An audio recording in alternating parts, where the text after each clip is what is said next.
Blynd Submyshynz, where DIY bands submit songs for us to listen and react to blind.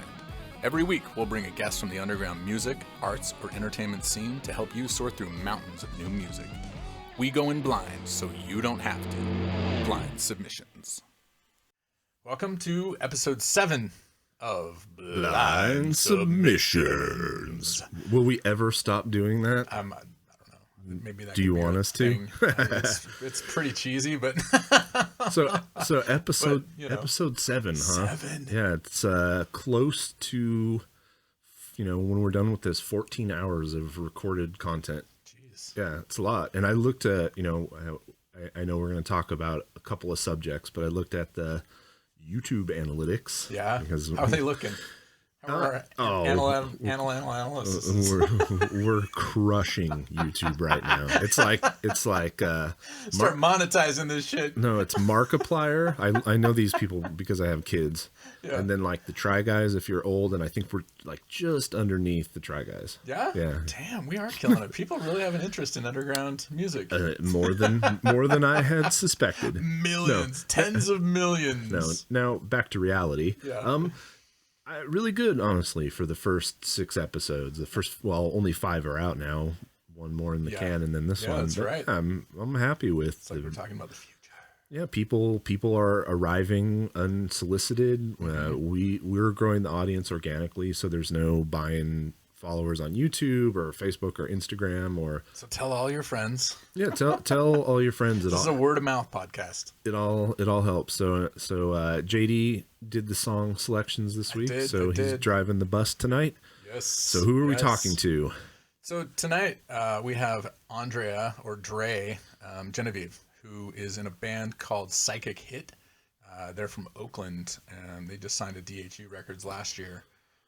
But in addition to being in that band, she also spends a lot of time working on what's called Hesher Hustle, which is her new music marketing service for DIY, underground, and independent bands.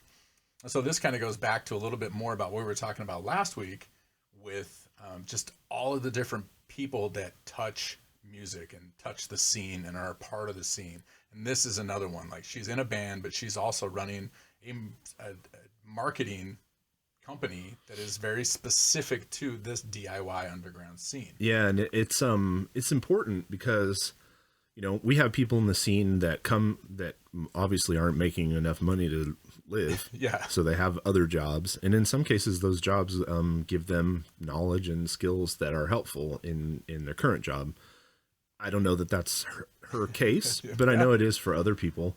And the other thing is, when you're doing everything yourself, you learn a lot of hard lessons and you get better at things and you solve problems. And for a certain type of person, what that makes them want to do is help other people, right? To get you over the hurdles without as much pain, to move you to the end goal of reaching the people who want to listen to you as quickly as possible. Exactly. So it's really cool. And she and I have talked a bit in the past about kind of marketing projects. And like at the beginning of the pandemic, when I was looking for technology for doing streams, she and I talked a little bit about, let me know what you find, because, we're interested too. And so there's a lot of sharing and helping out, which again is always super duper rad. Nice. Yeah, totally.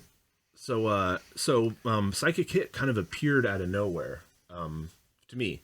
So, and they've only been around, I think, since 2017. And they came out, everyone was like, whoa, who the fuck is this?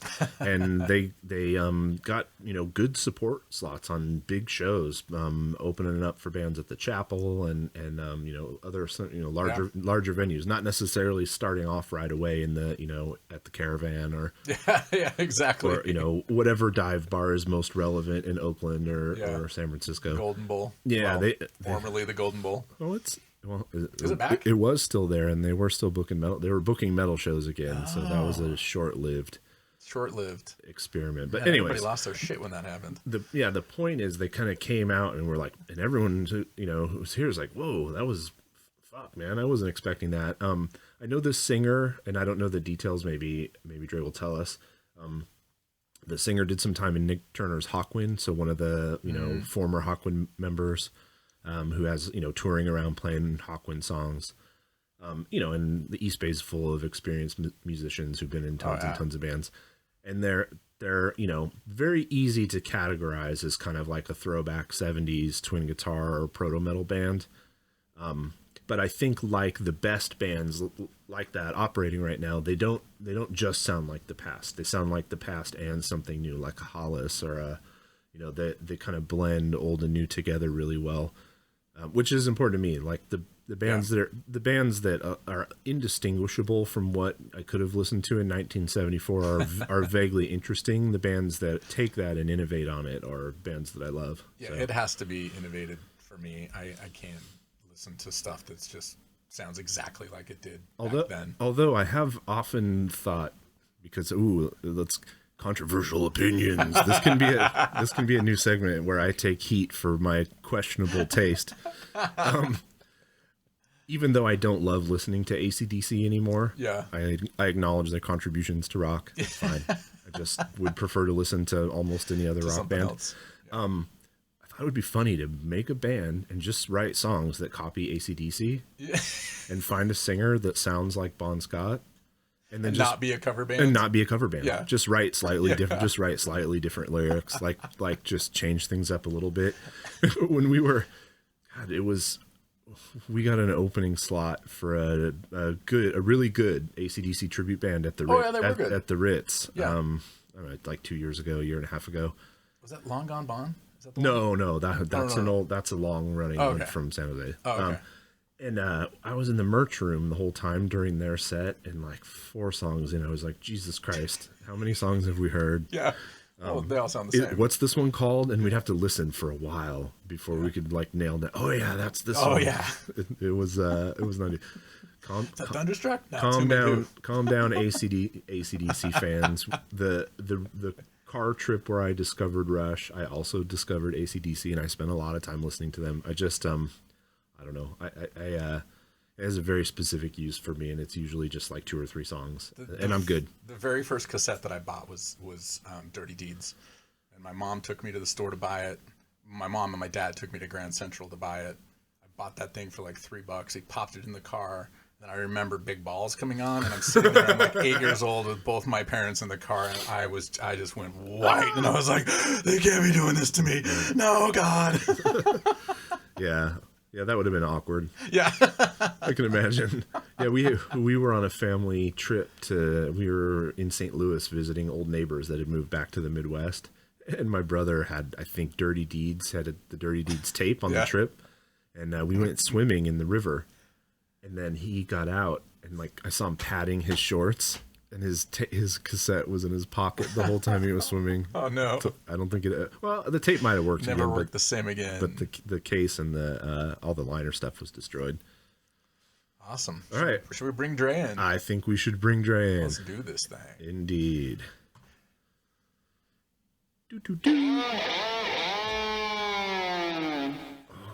Oh, there she is. Hello. How you doing? Good. I'm doing great. I'm just gonna make my screen bigger. You've already missed so much. We talked shit about AC/DC. We went swimming with a copy of the Dirty Deeds tape. So it's been a busy 5 minutes. Yeah, super busy. Oh my God, I can't wait to watch it after the fact. So let me go ahead and formally welcome Andrea Genevieve from Psychic Hit and other things on. Other things. So we're so glad you were willing to come and talk to us and our hundreds and hundreds of dedicated listeners. Yeah. Dozens. It's growing. It's growing. It's growing. Multiple dozens. But one day. Yeah. Yeah. So we'll just throw this at you real quick. What have you been listening to in the last couple months? And where are you? Where in the world are you? And what's your shelter been like? Well, I am in Oakland, California. Been living here for a number of years now. And the shelter has been an interesting roller coaster of emotions. It's like sometimes you feel like you're living in a hellscape, and sometimes you're just like, it's not so bad, you know?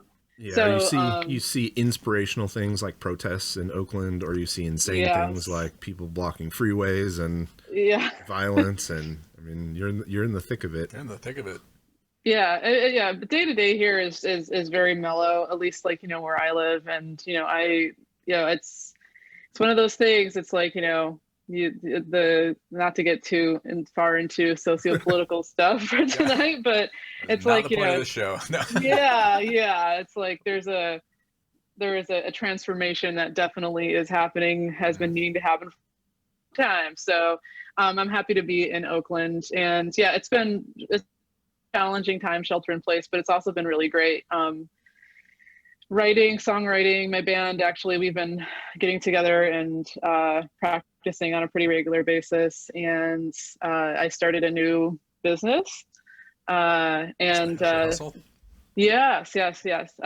Which happy to talk about. But I guess to answer your question about what I've been listening to. Yes, indeed. Lots of good stuff. Let me think. Okay, I actually have wrote down a couple of things because I wanted to make sure I remembered. Coming prepared. I know. Oh, I am such a nerd, you guys. You have no idea. I think I can. I am that person. I've been, and I know it came out a few months ago, but been listening at that band Spell from Vancouver. Yes. I believe it's Opulent Decay is their newest album. I've been jamming on that, listening to that a lot. It's really good. I love it. It's I know I think they self-describe as kind of hard rock and psych and metal, but they have this kind of almost with this album this goth rock vibe to it, in certain subtle ways. And it's kind of interesting. I like it. I think that band's good. Oh, go ahead. Sorry. I was going to say, I think I think we're seeing a trend of more kind of goth seeping back into the heavy underground, whether it's Idle Hands. Right. Whether it's my band, which pretty gothy. Our singer Troy fronted a goth band for most of his career and is nice. as 90s goth as a human being can be. Cool. That's, and something else I ran into very recently that was bring that goth back. I'm down. Yeah, totally. Yeah. I really like it. I like that. That sort of chorus, that they like the effect, the gated reverb, all of that sort of the sort of sound, the sonic element to it is really appealing to me. I don't know if it's because it's some similar to a lot of the stuff I listened to when I was younger, but I like it a lot. The album is really cool. And Freeways is another Canadian band I've been digging on lately. Freeways, yeah. And True Bearings, I think, is their most recent recording, and it's good. It's hard rock, Nawabum light, kind of people just kind of, a lot of people describe them as new wave of British heavy metal influence, but to me they're I just really there's really great, they do really great harmonies and just really catchy kind of melodic metal, I guess you can call it. And let's see what else. Night, the Swedish band Night. Okay. I've been listening to them lately too. High Tides and Distant Skies. I like them. They have almost a Boston BOC kind of vibe. Their songwriting is getting more and more kind of orchestrated, I think, with every album they put out, and I like it a lot. I like that sort of direction. I'm catching a trend here, which is melodic heavy music that trends to the more complex side of things. But where the not prog, but I would say Boston is the lightest prog band that ever existed. And probably got a lot of kids into all the other bands that once they lifted up the curtain and were what's next? Yeah. And those clean vocals. I like, the one thing that, even just technically when you're talking about goth is it's at least you're hearing a different register, a different range for singing. We're up here or we're yelling or we're screaming, and goth you bring these low vocals in a lot of the times into heavy music that are much less common. I absolutely. I just think it's cool. I like that people are getting a little bit more interested in experimenting more with that. It's fun. I really enjoy it. What else? Pushy is another band Oh, that come I mean, on. they're I fucking love. Can I swear on this show? I don't know. Yes, as much as you want. We talked All right, about I Adam fucking the love last. Pushy. Yeah, we've talked about Adam. I think the last 3 episodes in a row, Yeah. and I brought it. He painted our first album cover, so I brought the painting in last week to show Adam's off. great. Yeah, I he's mean, incredible. just talented all around, you know, in that band. And Ron is just like, I love his guitar playing so much. Like, actually, Psychic Hit's first show we played with Pushy and our bandmate's backyard for her birthday, and it was the most fun. It was like the best first show you can possibly have. That's awesome. Yeah. That's awesome. Yeah. Yeah. I'm not jealous at all. Yeah. Except I totally am. Oh, no. Well, So- hopefully we'll see Pushy again once we can actually Yeah, once we can all do get back this on the thing again. road. Yep. Yeah. Exactly. What got you into music? What made you decide to become a musician? I always wanted to do it, I think. Like, ever since I was really young. I have an older cousin who was total Hesher. Like, total It's Hesher. always the older cousin. Yeah. And like, older cousins were never into new wave. They were never into punk. They were always metalheads. yeah. And like, she would like come over our house and babysit us and bring over like, you know, Metallica tapes and Iron Maiden and like Slayer and all these. And I remember just being a kid and like she would put on these tapes and my brother and I would just lose our freaking minds. We were like, this is awesome. So like I ever since I was a kid, it's just something that I really wanted to do. And the older that I got, I actually decided to start, you know, learning how to play guitar. I grew up actually doing martial arts. My father is a Grand Master of Taekwondo, and Oh, wow. you know, grew up doing martial arts. That's like actually how my parents met, and you know, and I thought my path in life was going to be one of like an athlete, because my dad is a gold medalist. Like, he had this very accomplished career in martial arts, and up until about 15 or so, like I was like, I'm gonna be like my dad. And then I always had been into music, but then of course when you're a teenager you really start like getting into music. At least I did, and Yeah, I'm sure yeah. you guys too. And I just like at that point I'm like, I want to play guitar. And so I started like learning and teaching myself and getting lessons, and ever since then I just have been going for it. You know, it's been quite a while since then. So Yeah. Was dad supportive? not really. No. I think he was really bummed that, like, you know, I had started having other pursuits. And plus I like at that point, you know, I was like getting, you know, getting out of the city, like going to college, all these things too were starting to sort of happen for me. And so I just started having other interests, and my mom was supportive. My mom was just, actually it's her birthday today. So happy Oh, birthday, happy Happy Mom. birthday, Mom. And so, watch but yeah, that she's episode. always been super supportive.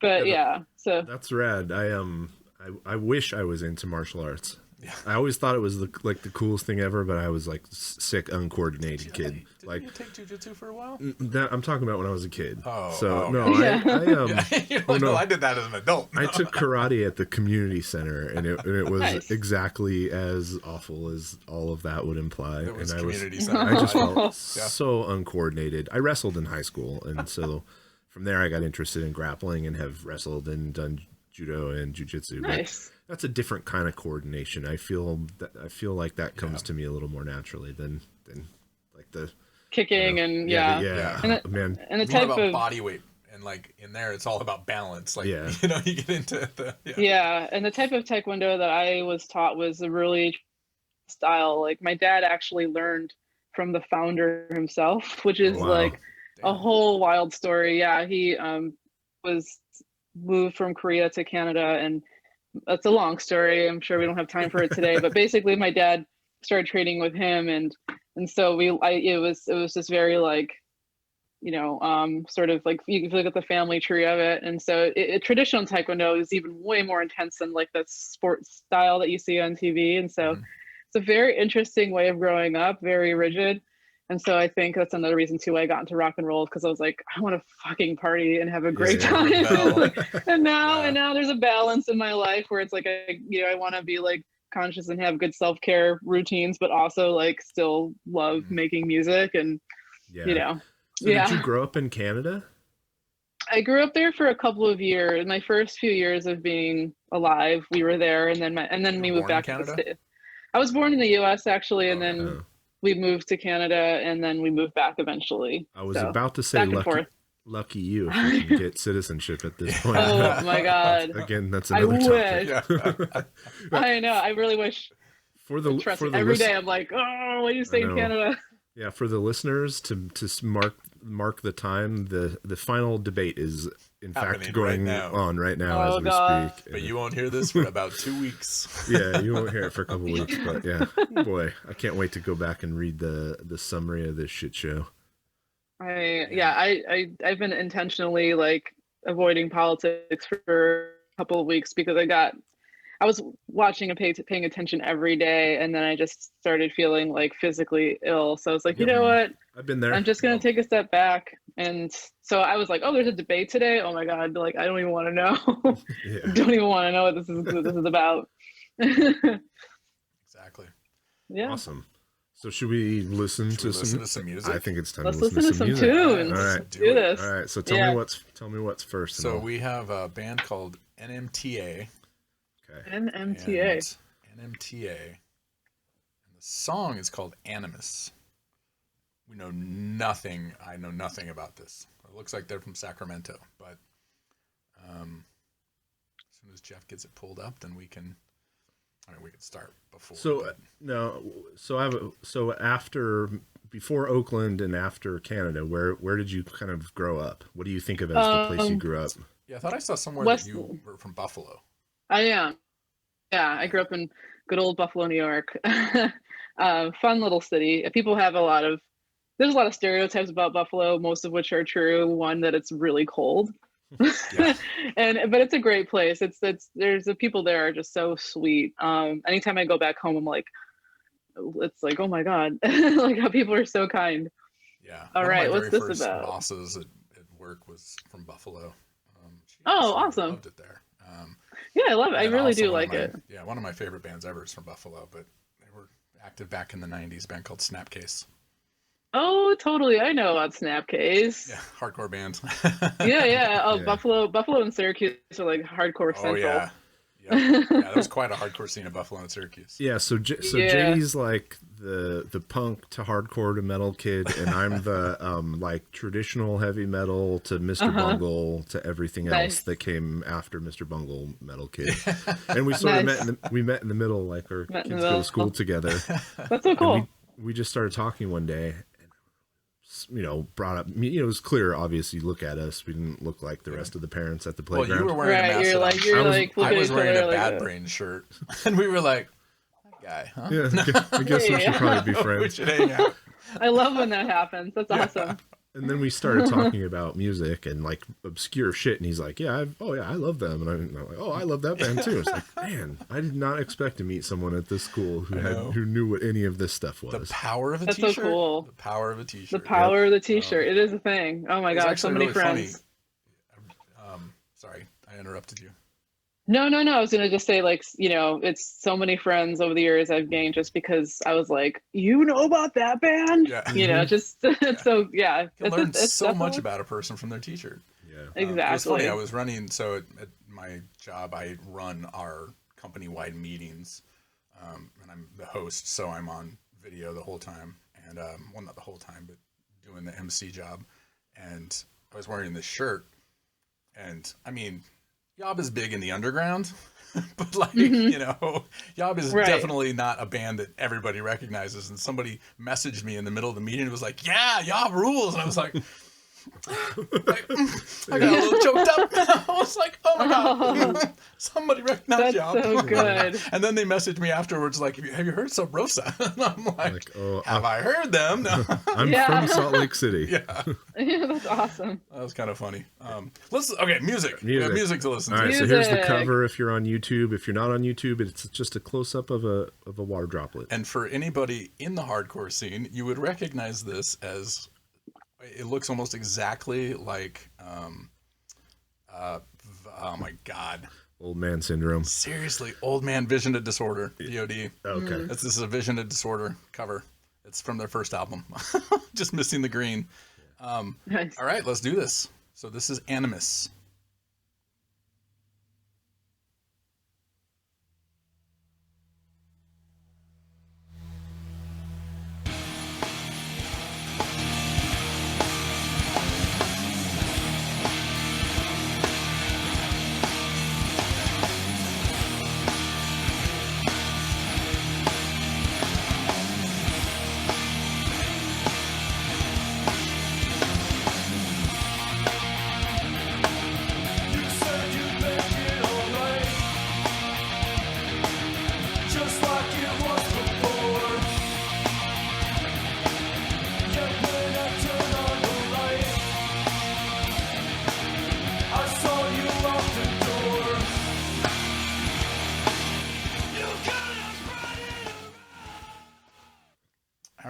we feeling so far? Not my thing exactly. Yeah. No. Did he send any more information in the email? Nope. No. This is just He did it exactly how we told people to do it. Okay, good. Often they don't. Send us no info. I'm really into it. This is like I love this kind of stuff. Like it's sort of got that kind of a post-hardcore vibe. It just all sounds like Helmet to me. Is that what it's Yeah. supposed I to was sound gonna like? say there's a very strong Helmet vibe to this. Like, Yep. Yeah, there definitely is. yeah. And I have like heavy 90s flashbacks anytime I hear a snare like that. Yeah. Like Even the Speaking sort of of snap like the sort of progression that was happening too is like super like just it brought me back to the 90s. Like, yeah. So I know so it says some of these guys are in Lord Mantis. I think we've actually even played with that band. This is cool. Do they have any? Let's see if they have any other releases. If you want to play, if you want to play a little bit, skip forward a little bit. Skip forward a little bit. Skip forward a little bit. We'll start over. Not start over.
Close.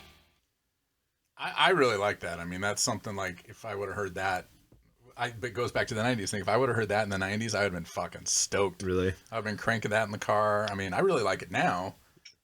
That's totally my style. I'm into it.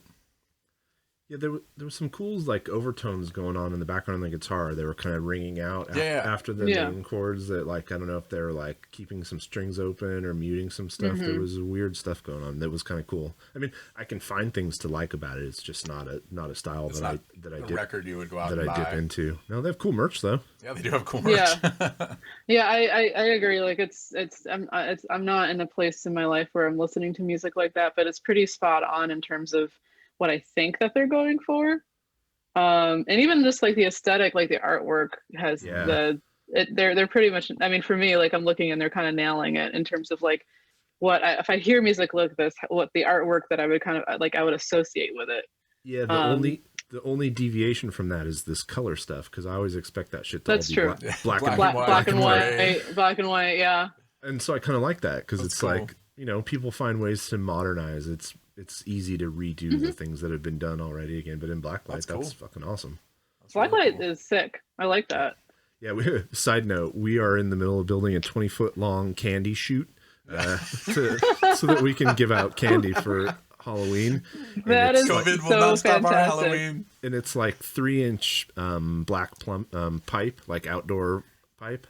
And I just finished. I sprayed the whole thing black, masked it off, did white stripes, and then I just sprayed glow paint over the white stripes, so it'll look like the sandworm from Beetlejuice. Oh my god, that is so cool. We built legs that are a stand, so it's got like 16 crazy legs, and I totally was like, we gotta go get some black light and rig it up so that we can shine it on the glowy parts. Oh yeah, that's awesome. This project is taking over our lives. I know, totally. It's good to have stuff going on right now. Yeah, exactly. I'm just trying to stay busy so I don't go nuts. Yeah, I feel you. So this next song is actually one that this is one of our research songs. Not research, but you know, we read articles on Bandcamp, read about different genres, different people doing cool things. Love it. And then we we sort of expose that to our dozens of listeners. Yeah, which one is what are we doing? So this is Bei Ru. Bei Ru. Yeah, Bei Ru. And it's to kind of highlight the fact that I think Bandcamp is doing a similar thing to what we're trying to do, which is to deep dive into these niche music markets and these niche music styles and expose them to the world. We talked about Zool I don't know Yeah. if you're, yeah, they did like a deep dive article on Zool. Yeah. And then there's this fucking amazing band in LA called Korima. And so we listened to some of that, and it was like, it's incredible. It's so cool that so they cool. invest the time and energy into like exposing people into this weird shit. I agree. I think niche stuff.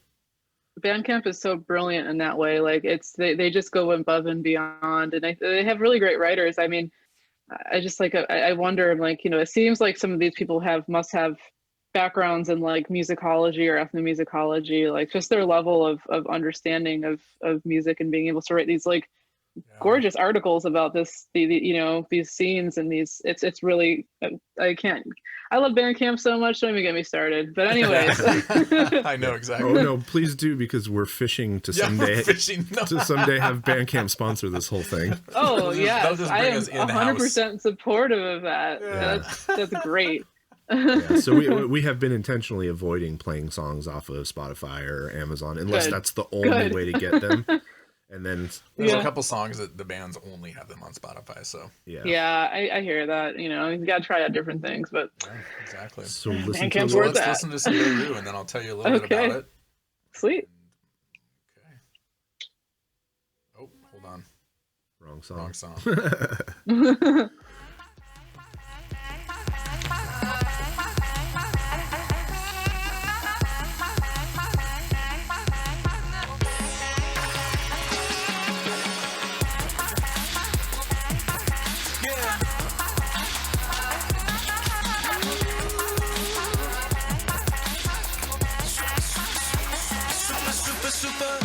Super fast wavelength, enough strength for a chemical reaction. Your body will tag along if you're headstrong to provide protection. Sunglasses and sunscreen for the unseen, ready for radiation. An arc electric isn't a trick. It's so crazy. Like, I am so fucking into that. And like, I mean, that's not the crazy part, but it's like so many of the things that we find on Bandcamp that are non-submitted to us are just like, they so just keep blowing my mind. I mean, so I'll read you a little bit about what this is, and then we can talk about it. So, okay, cool. Bei Ru first made waves in 2010 with his debut, Little Armenia, LA, composed with samples culled from vintage Armenian music and influenced by Los Angeles's underground hip hop scene. So apparently he's like stole Armenian records from his parents and did remixes using that music. Oh, sick. It was Genius. A love letter to both his heritage and his hometown. It began as a passion project. You know, he just had these records laying around, and it culminated into him actually creating this album. So he was born in LA, and both of his parents are Armenian from Lebanon. There he is. Bei Ru. That's so dope. Cool. I loved all of the different elements that were kind of swirling around in that song, and it was like on the edge of being a little like on the bubblegum side. Yeah. But there was something else going on that like kept it out of that, like, you know, pure candy territory. And I think it was that Armenian, and you could hear that like in the background, that sample. And then that bass, and I think like, and the vocal styling too is like just a nice juxtaposition of like the music, and I think it's so cool to like just hear it and just like just try to imagine how this person composed it, because that's a lot of different elements to like hold in your head. I think that's really really genius. Mm-hmm. Yeah, and I mean, honestly, as soon as I heard his voice, I was thinking, oh, this is going to be like a dude in pants that are a little too short with long blonde hair, like on a longboard in Malibu or something. I was like, no, because, you know, because I'm a dummy, and I think that the only Armenians in modern music are the Serge Tankian or it's Disturbed or System of a Down.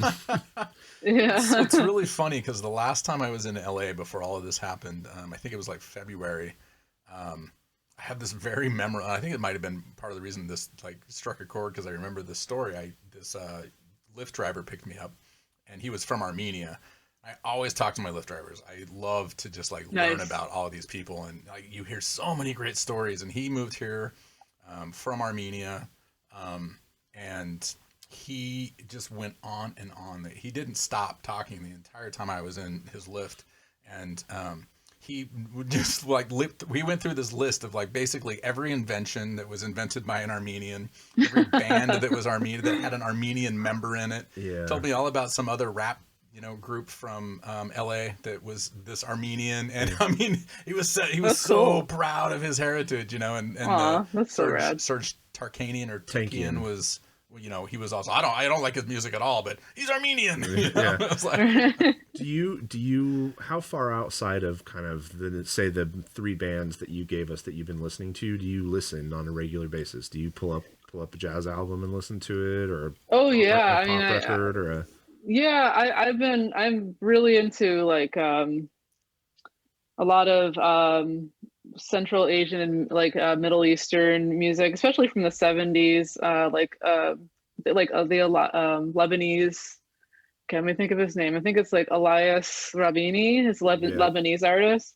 Selda from Turkey. She's like this. Yeah. Selda has come up, I think, already, and also the Iranian psych. These kind of weird scenes that existed. Yeah. Yeah, I love all of that, and like Afro rock stuff, Afrobeat. The Leisure Do sisters, the Funkies, like all of that. I love that. Like I am definitely like have my sort of like, my love of rock and heavy rock and hard rock. But I'm just as often I'll put on a flamenco album or I know like a jazz record from Zimbabwe. It's I'm definitely like I really do, because I just feel like also just like even if you're making a specific type of music, my brain wants to hear other things and get inspired by other types of sounds, even if the end product isn't going to be, it's not gonna, like the end product of my song is not gonna sound like a Sun Ra like song, but just you can just, even if it's just like a note or two notes, it's amazing what it can do for your brain. Yeah. Well, we were and I think it's just good. We were kind of talking about that earlier, where we like the music that doesn't sound exactly like it did. Like we like the music that's influenced by something, but it's not just a rehash of that exact same thing.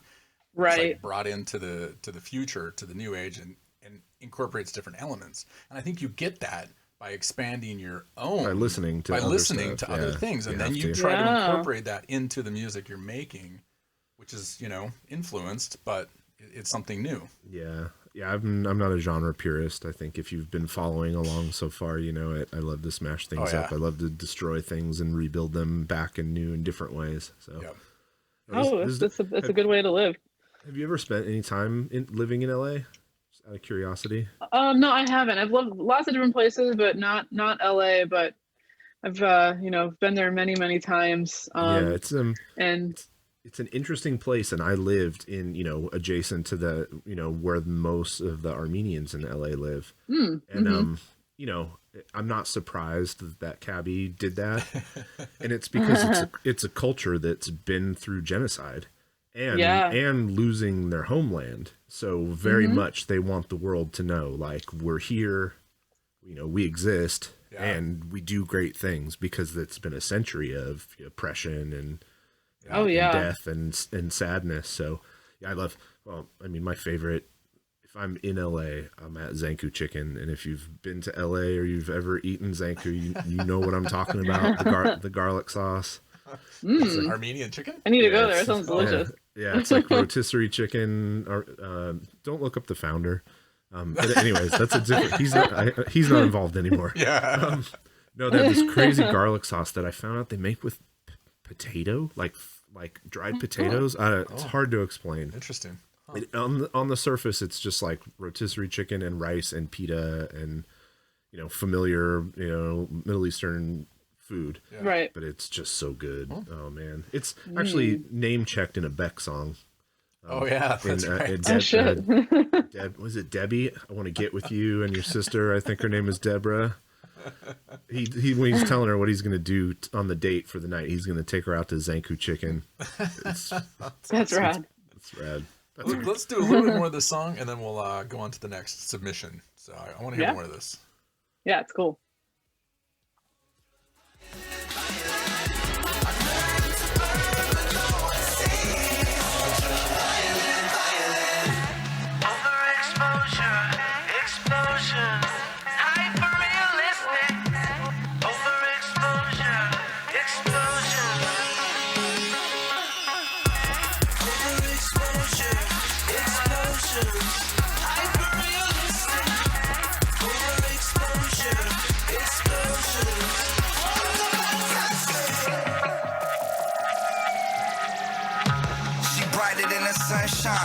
from the Gold Coast on my all black gold skin. I can't control my own emotions, just like the ocean. So I might as well dive in. My life harder than the beat banging. When you in the streets banging, gotta learn to swim with the I really like this. So this is brand new. It's cool. Well, that's cool. Yeah, Oh, Yeah, it this just is came out brand new. This is like 4 days ago or 5 days this ago. shit just dropped like 4 days ago. Nice. No, that's good. I always love a good feature in a song like that too. Nice little rap in Yeah. the middle. Yeah, completely. Nice. You know, so that's all composed with samples. You know, and Sounds like it. Yeah. fuck, man. Yeah. So I sat down to try to assemble my first piece of music with, pulling from samples and sound effects and, to assemble electronic music. Anybody who tells you those people aren't musicians is fucking kidding themselves. I just think that's I'm like I think it's I completely agree. Just like, a different instrument. Yeah. That's all. It's, that's all it You is. still have to That's pick all the all it sounds is. it makes. It was like, overwhelming to me. I didn't know where to start. I couldn't figure it out. And I tried to do the traditional way we would construct a rock song, which is, lay down and find some beats. But even just like finding 3 different beats and then then matching them together to lay down a drum track and then to put bass over that was I just said, screw it. This is for someone else. Like I have enough hobbies and interests. I'll leave that to other people. Yeah. You do it and do it well. Yeah, exactly. Yeah, exactly. Nice. That's All so right, cool. so All right, we got one more song, and this is from a band called the Wet Bandits. Oh boy. And the song submitted to us is called The Upside Down. So the Wet Bandits is a Home Alone reference, right? That's Probably, that's right? That's what the Yeah. bad guys were. That's right. They got called the Wet Bandits. Didn't they? Yeah. Oh yeah, I remember that now. That's so funny. And then obviously the Upside Down is Stranger The Things. Upside Down. Yeah. Stranger Things. All right. So All they're right. they're So doing got- a lot of these. Okay. We got references left and right. Yeah, we got References of the yin yang, man. Some interesting, just a lot of the song names. Clubber Lang. Isn't that the Mr. T from Yeah. Rocky 2? That's funny. Rocky 3. That's the Mr. T. I was character. expecting a different album cover. I was Yeah, too. the album cover So, looks a yeah. lot more serious than the song Yeah. name sound. Right. That's fun though. Honestly, that? Like I love a good expectation setter. Though we're looking at the album cover and it's black and looks kind of scary, and I have no idea Sort what of it like is. an eyeball, but also like the top of a Or like merry-go-round? a somebody try to shoot through a bulletproof glass Bulletproof or something. glass. Yeah, that kind of looks like what it is. Yeah, I mean, but I love like signaling, right? So the font of the band name, the style of the art, like you said with the first band that we listened to, it's good to give people those little signals so that they can fit you into a box and decide whether they're going to listen to you. But it's also fun to just blow them up. Yeah. And, Totally. and do the opposite. Exactly. My most frequent reference for this is the fine black metal band Party Cannon, whose logo is made out of brightly colored balloons. That's And so great. Do an image Party search Cannon. for Party Cannon, and you'll see all these show flyers with piles of sticks for band names, and then Party Cannon is the only one you can read. Those sticks, Oh, balloons. It's fucking brilliant. All right, let's listen to The Upside Down from the Wet Bandits. All right.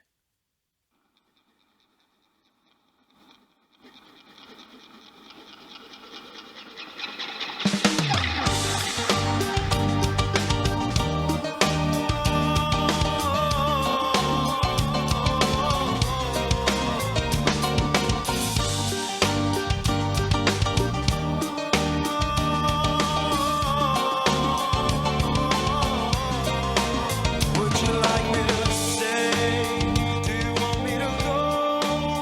Have you ever just decided to take it through real slow? Does it ever phase you? How feel it won't grow? Are you tired of failure? Stop giving it up. Le dije baila morena. Oh yeah. She put on a show. There we go. She came to me very quietly, unaware of the plot. Fight again. That is not what I was Okay. expecting. That like my mind has entered a different dimension. Like I was like, first I heard Wet Bandits, and I was like, okay, it's like some '90s stuff reference, and then I saw the album cover. I'm like, okay, I don't know what to expect. And now I'm thinking I'm just George like- Michael and Ricky Martin. Yeah. Yeah, no, fully George Michael and Ricky Martin. That was a great description. But then, the guitar, somebody clicked on that distortion pedal. It maybe isn't where I would set it or you would set it, but yeah. it was there. Yeah, it totally was there. Yeah. That was not what I was expecting at all. That's a riddle inside a conundrum. It's a turducken band. That was really good. Yeah. That's like, it's really interesting. Yeah. I mean, that's not, I was honestly expecting some kind of funny, like, punk band. Oh, I Judging see. by the song titles and the... I see. So they just released this, and then I was like, I and don't then think they it's out yet. then they released another one. Are we in the June. future? No, Oh, the It full length. releases. but this is just a single down here. So not I a, see. not a lot of followers yet. I don't think they had any merch. So this is like I'll Very have to new. see. They're local. Have to see if they Yeah. play. Let's skip if they forward a play little out. bit. Yeah, let's hear a little bit Give more. them a little more. Yeah.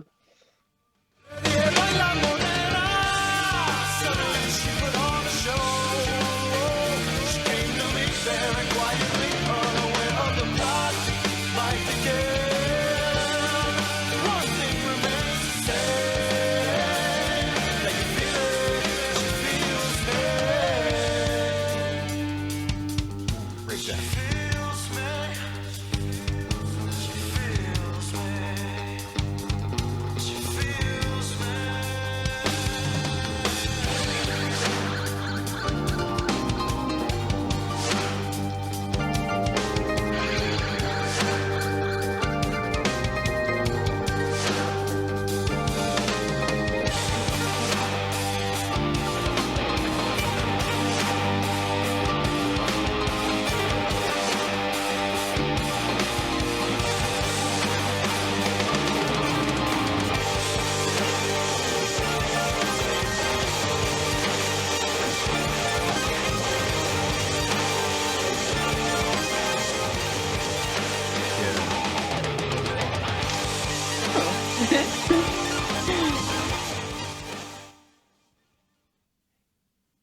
Go San Jose. Oh. Seriously. Go San Yeah. Jose.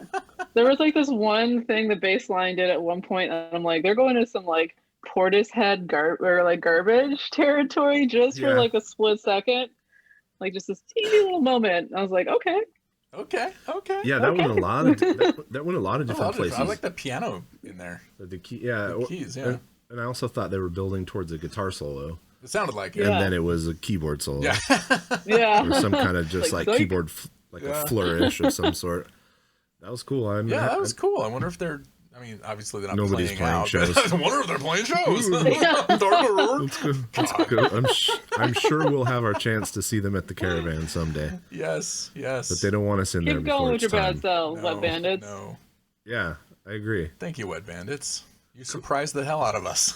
I know. Awesome. So hey, it's You time. know what time it is? It's time for the merch table. It's time for the For the merch table, and you got a little advance warning, so you pulled some stuff. I'm going to start. 'cause I I mean, did. how about if I start Do because it. I have jack shit. You have jack shit? For the All like right. the third episode in a row. I have nothing. I have one thing. So this just arrived today. So this is a cover of Revolver magazine, Nice. accompanying the Revolver magazine exclusive release of the new Necrot album. So I already bought and showed off the regular Yes, version you of did. it. But when this popped up, that with a completely different cover, totally different cover art. The regular album's got this crazy like busy art, and this has just got this stripped down, the nice little the nice little OBI strip, hand numbered, number 63 of 300. So I was stoked to grab one of these. This new record, I don't know if you listen to Necrot, but Oh yeah, I know those dudes, and assume you know them. actually, yeah, Sonny and his partner just have stopped by the other day. They're looking at the the spot behind mine. oh nice. So yeah. I'm friends with him and his partner Marcel, and yeah, I'm so happy for them. They're I'm so They glad charted? that I mean, yes, come on. I'm like so stoked. Like I mean, and So well worth. great. They deserve it. Like they're so great. Yeah, So right I'm super happy for them. I saw them in person, the two of them, right before the day before they went in to start recording this album, because she bought a bass amp for me. So that Oh, cool. that little orange Terror Yeah, she's great. Terror 1000. It used to be my amp, so when you hear her Oh. bands, there's a little bit of me in there. That's rad. So this is Jeff in every neck right this is a really I see. It's like a sleeve. Oh, that's cool. Oh, sick. That's And there's the cover. yeah, and then you get the vinyl is a different color than the one that I got, but that's a really That's cool. That looks like that's screen. it's screen printed. Too. Yeah, no, That's it's like a screen printed sleeve. Yeah, That is very cool. not mad at that. And how bitchin' that Revolver's doing Revolver only versions of your record. That's awesome. And That is so cool. great for them and awesome for Tank Crimes and Scotty too. Oh. To like have a band that he was so stoked. He kept posting. And I saw the chart stuff. I was like, Yeah, yo, I mean, that's- you post that- that that's shit. You'd be proud of that. Pretty badass, you know. Exactly.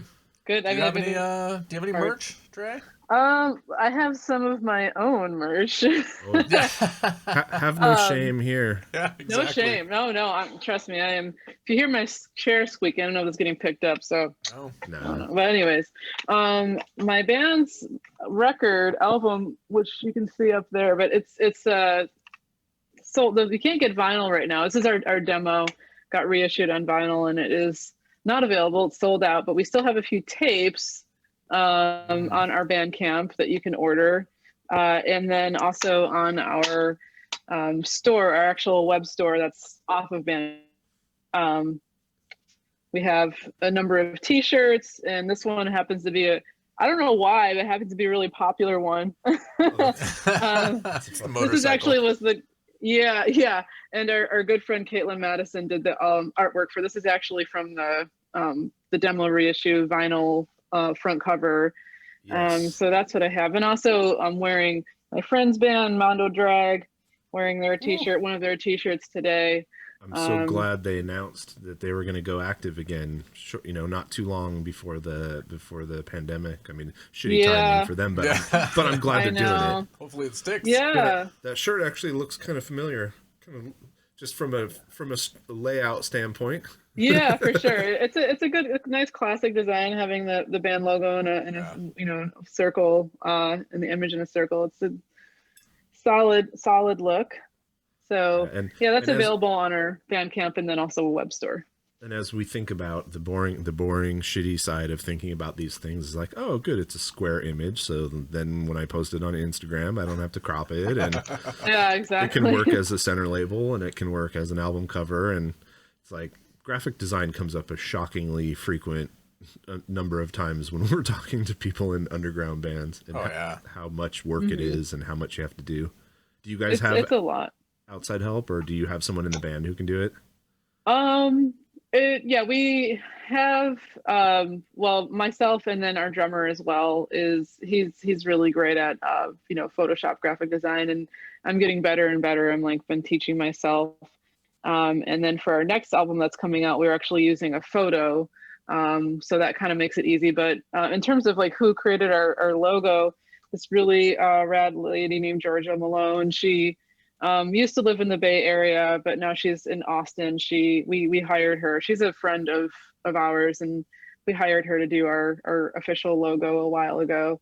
So, and she actually did a new sort of treatment on the logo for the new record coming out. Oh, cool. It looks really cool. I'm a fan of that. I get in arguments with my band all the time because they don't want our logo to change even a millimeter. And, I like to. I don't mind changing it up. I mean, ours is weird because the logo is sort of an image on its own. It's not even necessarily doesn't need to be red. But I'm always for. Is it called an anagram? Yeah, well, only because we flipped the letter backwards. Yeah. Only the best bands do. Flipping the K backwards puts you in a really good company. A couple of umlauts over the O's.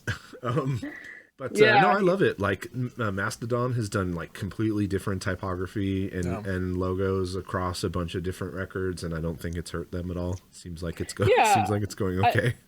I think there's something to be said for consistency, but there's also, something to be said for allowing yourself to have a little bit of freedom for some movement. Ours hasn't changed that much. It's just with the new record, it's going to have a textured look to it.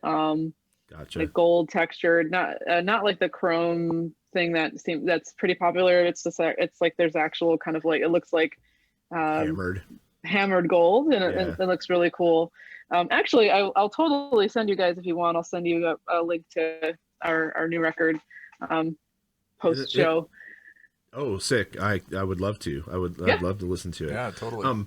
So you guys have placed DHU's putting it out, right? We're in the process of trying to figure out like what is with shelter in place and COVID. We actually recorded this album a few months ago, and just like a lot of bands, we were like debating, like, do we put it out, do we wait? And we're at the point where we want to put it out, but we're trying to like figure out right now like a good timeline, and like just sort of things like that, like what would be the best thing for us to do.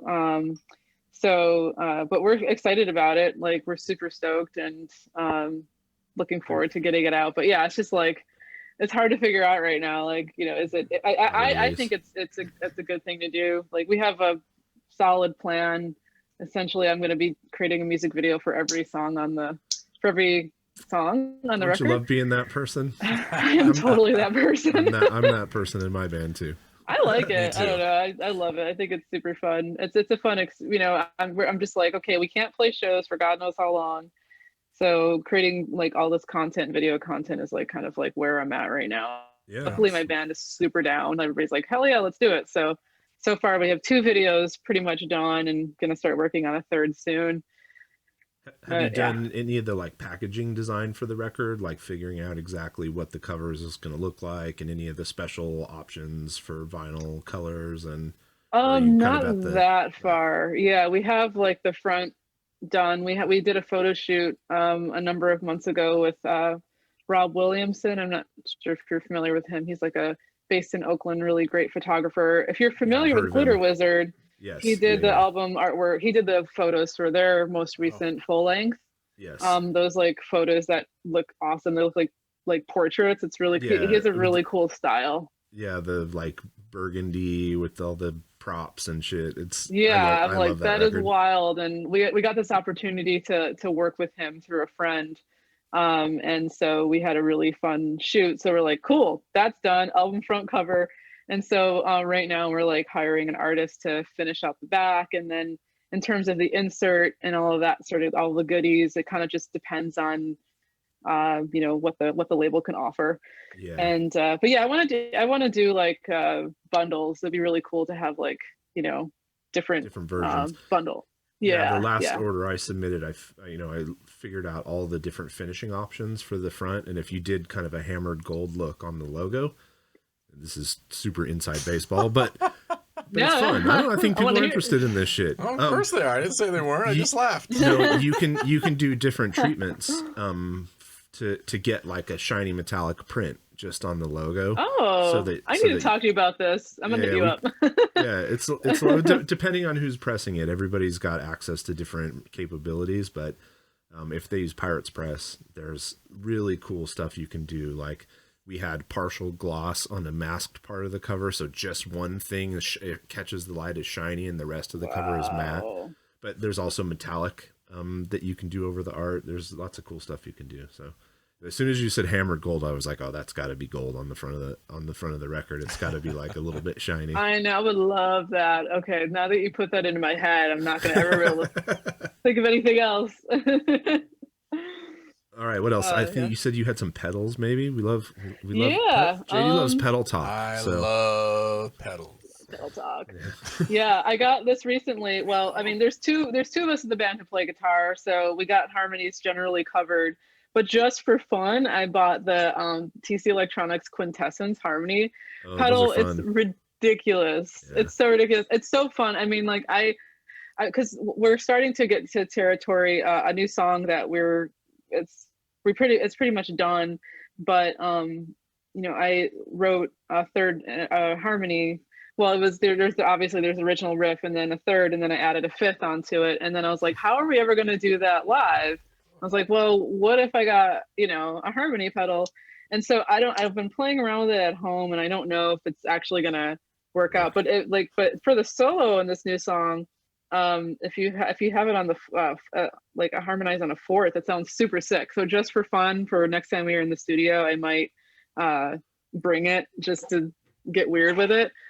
They're not the most practical in the world, but this is definitely, as far as like my price range, like the best one I've found so far. Yeah, There's other harmony pedals, but they're just like, and not that some of great. them are so complicated. Like if you get into the you know the ones that are MIDI controlled or computer, or you know like the Strymon pedals or something like that. Because what's tricky with harmonies is a simple pedal is probably going to just play parallel harmonies, so you can't like say what mode you want to use, or you know how you want the harmony to sound, and that's got some applications, right, JD? That definitely has some. I'm just thinking about how I can harmonize with myself right now. I was gonna say. Here, I'll put it in JD terms. With that harmony, you could turn your guitar into Lane Staley and play parallel fifths all day. But say if you wanted to move to a different note, you can't do it. It's like we saw a band called Astronoid. And they were the weirdest thing because it was like black metal in a major key. It was like happy black metal. Then he sang the entire set with like a 3-part harmony running off of a pedal vocal processor that he had. But it was the same 3 tones relative to the same other 2 tones relative to the original tone. After about 5 minutes, it just sounded like a computer. It didn't even sound like a human being anymore, and it was like super off-putting. And so you have to be really careful with that kind of stuff, because getting it to sound really good, is like a lot of programming, and pedals are frustrating sometimes. For sure. And that's not always like, I mean, that might work if you're at a level where you have, you know, like 2-hour sound checks, and, you know, if you're just like getting on and off stage, that's not very practical. So yeah, I mean, it's fun. We'll see. I have plenty of time to figure out if I'm going to ever use this live or not. Yeah, I think there are really tasty applications for just adding a couple notes here and there that for a pedal like that are good. I assume you guys don't play to tracks or to a click live. You guys? We don't. Not live. We've been doing it lately just because some of the new stuff we've been working on is like definitely getting more intense, and you know we're kind of pushing it sort of in terms of like our, you know, tempo, and also just the complexity of our song. Our drummer is starting to practice. We're starting to practice that way. So next time we're in a studio, we're just like boom, you know. But we don't, not live. Yeah, and playing to a click is fine, but playing to tracks is a whole different thing. But that's the other way to achieve harmonies when people don't exist. But I always feel so cheated when a band walks on stage with a rack mount guitar rig, and there's one guy and it sounds like there's 5 guitar players, and I'm just like, well, I don't know about that. I don't know about that. But that's grumpy old me. I feel you. It's a tricky. It has to be done well. Yeah, exactly. Well, one other pedal that I have with me, this is not new. I actually used this on our demo for the synth part that I played. But it's this the Mel 9, it's the tape replay machine. That's a Mellotron in a box. And so I was like, I really wanted to have this Mellotron part for songs off of our demo, and obviously I don't have $4,000 to spend on a Mellotron. So I got this pedal, and I got it to work with one of my synthesizers, and it sounds so cool. It's like, it's not the most practical pedal in the world, but it's just fun. It's just so fun. It is fun. So I have the B9, which is cool. It's the organ pedal, and it's because when we were writing new songs, I was like, oh shit, there really needs to be an organ bed underneath this. So what are my options? Like I have a pedal that holds samples, so I can trigger samples. They're not time based. You know, they go when I trigger them, and they run until they're done.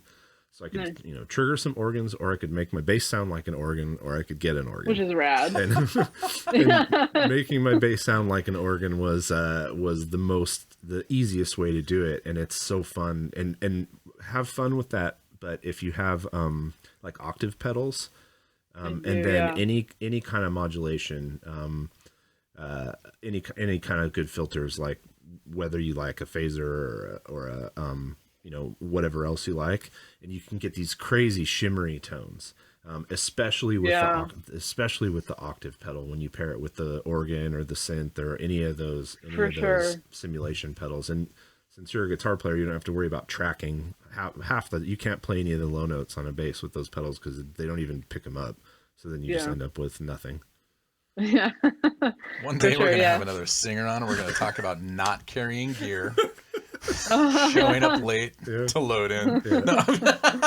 No, not all singers are like that. I'm learning a lot. Just most of them. I'm learning a lot. I was never like that. Yeah, I mean, well, one day we will have for sure somebody in the gear space. I know we already have a guitar builder who's going to come on and host, and then Eric from Frost Giant is agreed in we don't have a date yet. Gentleman's agreement. But he's a pedal builder, and I can nerd out on gear for hours. Yeah, nobody wants to hear that. Oh yeah. So Yeah, my bandmate. Yeah, that's true. My bandmate just started is Gear Hour. Yeah, my bandmate. Little plug for him is he just opened up a shop a few months ago with a couple of friends of hers. He's a luthier, and he's actually started, which is so convenient. Let me tell you, having a bandmate who fixes guitars for a living is super helpful. In addition to being a wonderful person, it's so cool. And he actually is starting to get into building guitars too. So I'm like, Jay, let's talk, man. No, we got to build my dream guitar. So I'll tell one story, and then we can get back to listening to music. Sure. So this is gonna sound name droppy. I don't mean it to sound that way, but it's relevant. Don't say a name. Say a person. No, I think it's relevant because it's about the roles that you fill in a band. I mean, obviously you're singing, you're playing guitar, but you do a lot of other stuff. Singing. Oh, you don't sing at all? Okay. Not in the band. I thought you sang backups. But a apparently little bit, you would know a little that. bit, not You that would know much. best. Just the lead guitar. But obviously we've heard that you also make videos and do all kinds of other shit. So I was up at the Oakland Music Complex a few years ago, checking out the new bass cabinets that Jeff Matz was building. Right. So I was in the High on Fire studio with Jeff playing his cabinets, and he gets a text, and he looks down and he's like, "Oh shit, I got to go set up some guitars." And I was like, "What?" And he said, "Oh yeah, Matt and Al are at the studio down the street tracking the new Sleep record, and their guitar setups are all fucked up." And I'm like, "You're the guitar tech for the band for High on Fire and Sleep?" And he's like, "Yeah, kind of. It just sort of worked out that way. I'm a nerdy guy who's super into the tech of being in a band, and so I just do it." I was like, "That's fucking dope." So cool. Yeah. And then I was like, "They're recording a new album?" So it was like surprise. It was double super awesome. Nice. Love it. Jeff is so sweet. He's such a nice person. Yeah, he's the best. I'm sorry he's not in the Bay Area anymore. Yeah. Yeah. Guys, moving on. We had to ramble on. Not musicians. It's funny because when you were saying earlier, like, oh, so and so left for, I was like, if they're a musician and they're in the Bay Area, you're either going to say Austin or Portland. It's like, yeah, exactly. I had some friends just move a few months ago. It's such a thing. It's like it's either Austin, Portland, LA, or the Bay Area. Yeah. Usually moving away these days, which is a bummer, but I'm committed to being here.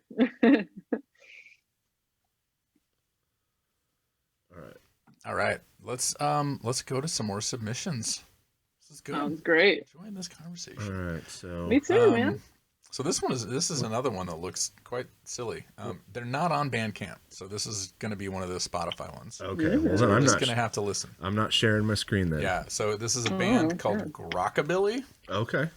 The song is called Unholy Toast, and the album cover looks like a zombie hand coming up out of a crock pot full of pink goo. Wait, hold on, I gotta find it so that everybody can see.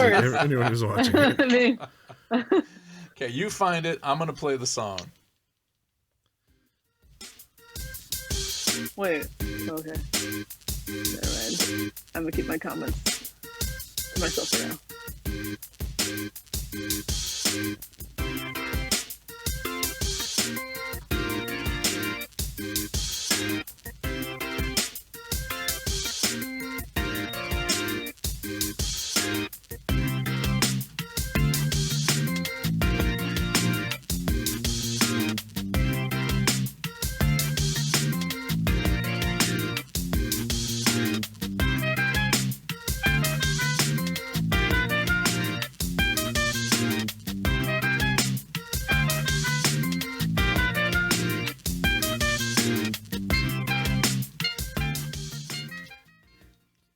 How did they find us?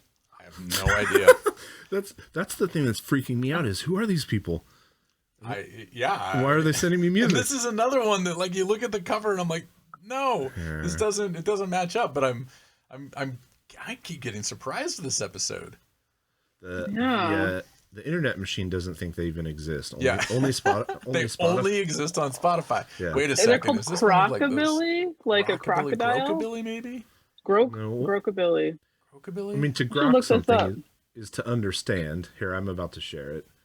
So, grokking is look at it. Yeah, I get that. I grok that. And then it's rockabilly music, but it's not. No, that's not It sounded like sort of, 90s conscious hip hop sort of vibe, like hip-hoppy. Totally. Like something that you would hear. Perfect. Yes, maybe and when we keep listening, maybe we'll actually hear something like that. Yeah, I can totally. Yeah, this is like. Yep, totally. It's like Tribe Called Quest, like Jurassic 5, like Was it Diggable Planets? Diggable Planets. Come on, goofy, I'm smooth like that. Yeah, smooth. It had that like that energy to that sort of like yeah, totally. It's not what I expected. Or like weird background music from a commercial. Yeah, totally. Can you see this now? Yeah, so now you can see, everybody on YouTube can see. The grok pot. You got your zombie hand coming out of a grok. Garbanzo Gary. Liquid. Gary. Fuck, don't play more of that song. I want to hear Garbanzo Gary. You want to hear Garbanzo Gary? Yeah. How do I not? And then I want to hear Pumpkin Riddle. Pumpkin Riddle. That's the closer. Church Rat Stew. Liquid Sipper. Chomsky Sensing a theme here. Chomsky? This is amazing. What? This is also, most of the music we listen to, you don't get 9 songs in 30 minutes. No. Which is, for this format, it's great. Yeah, it's killer. Yeah. Since I'm going to fast forward on Unholy Toast. Oh, okay. This is so fascinating. This is the one they wanted us to listen to. So rigid, Dad.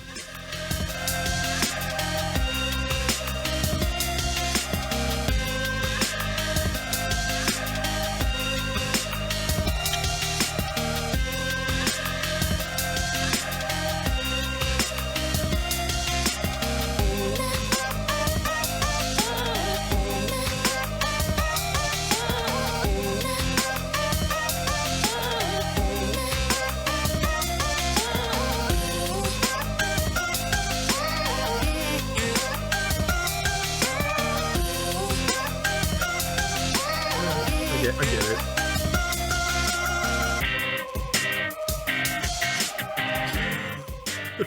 Yeah, I'd put that on in the background while I was mowing the lawn. Oh, I would totally listen to this. Like I'm a big fan of electronic music. Which I know you look on this show, you're like, whoa. That felt really different than the last one. That to me, that track was more like what I imagine, like indie. That was the same song, just like a minute and a half later. All right, so what happened there? Okay, well, yeah, that definitely started going into more like indie EDM territory. Yeah. Should we listen to the Garbanzo Gary? Yes. I want to see Garbanzo Gary. I want to know if there's words in any of these.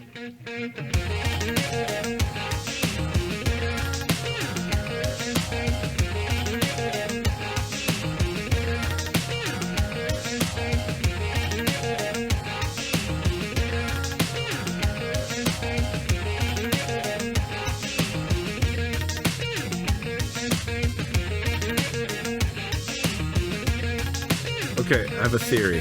What's the theory? This guy 100% writes music for Adult Swim. Yeah.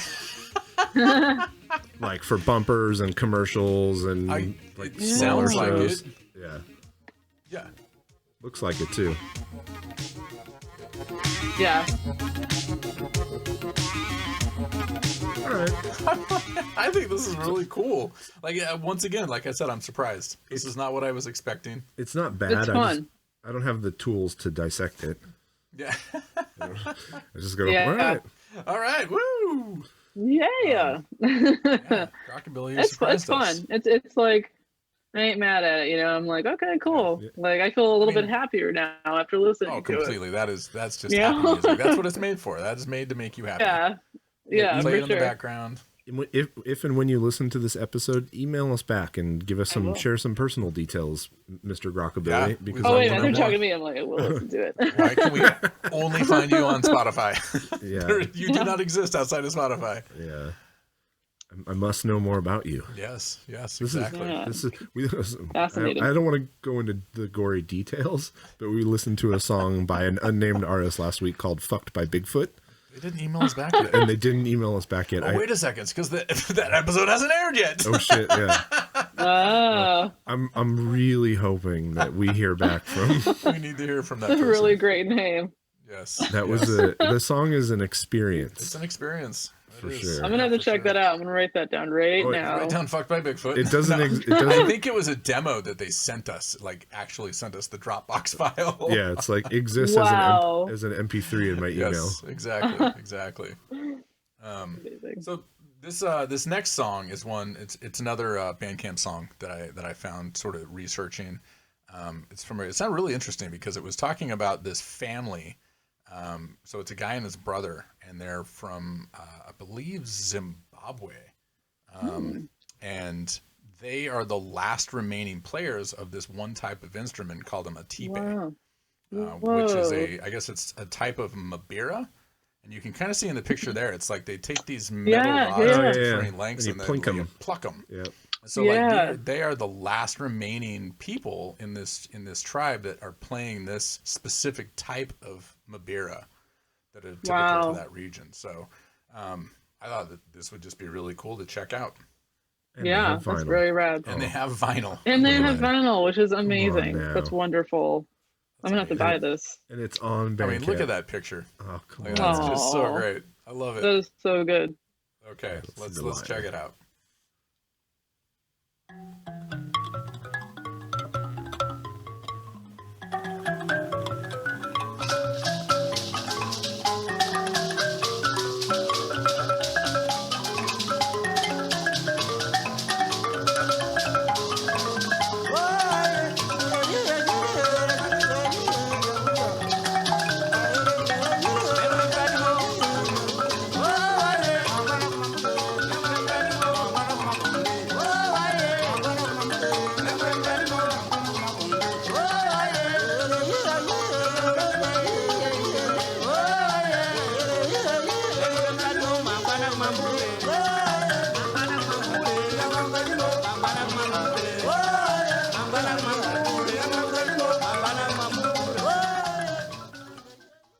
That's rad. That's super That's so cool.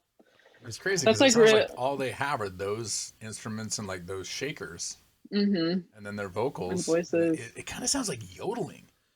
Yeah, I spent most of the time trying to find the pulse, like the 16th note pulse, so that I could figure out the rhythm, because I think there were about 16 different rhythms going on. Yeah. And it was like, until you could find the pulse with that shaker when you picked it up, it was like trying to figure out which instrument to follow, because they were yeah. all just doing something crazy different, but it came together.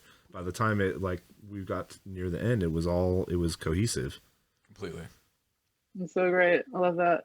Yeah. Yeah, it's well, so cool. polyrhythmic. I love just like different folk music from around the world is just so good. Yeah. I started off college as a music theory major and ditched after a semester when I realized that I didn't really want to learn about the European composers all that much. And then I left a small liberal arts college and went to Berkeley. And Dan and I, my best friend, and I lived together. And he was an engineering student. I was an English major. But there was an African drumming class in the music department.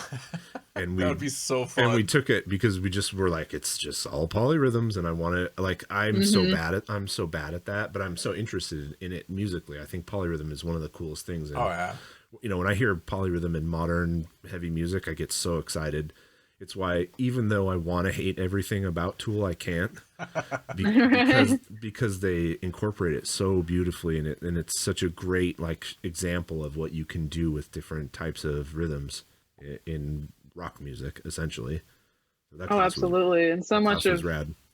Yeah, that sounds so cool. And I love that. Yeah, I'm a big fan of like the labels out there that do field recordings and bring them back and create create albums. But I love the fact that these people who are actually the creators of this music could start their own Bandcamp page and be like, okay, like this is ours. This is directly coming from us. I'm assuming, unless they are working with a label. I hope so. Well, I mean, because historically there has also been so much exploitation when people do exactly. Completely. that. Yeah. With Bandcamp, as long as you can work it, fuck it. It's all yours, other than the little cut you give them. Yeah. Right. Yeah. Absolutely. Yeah. That's so cool. I'm gonna. Yes, please. See if it changes up a little bit.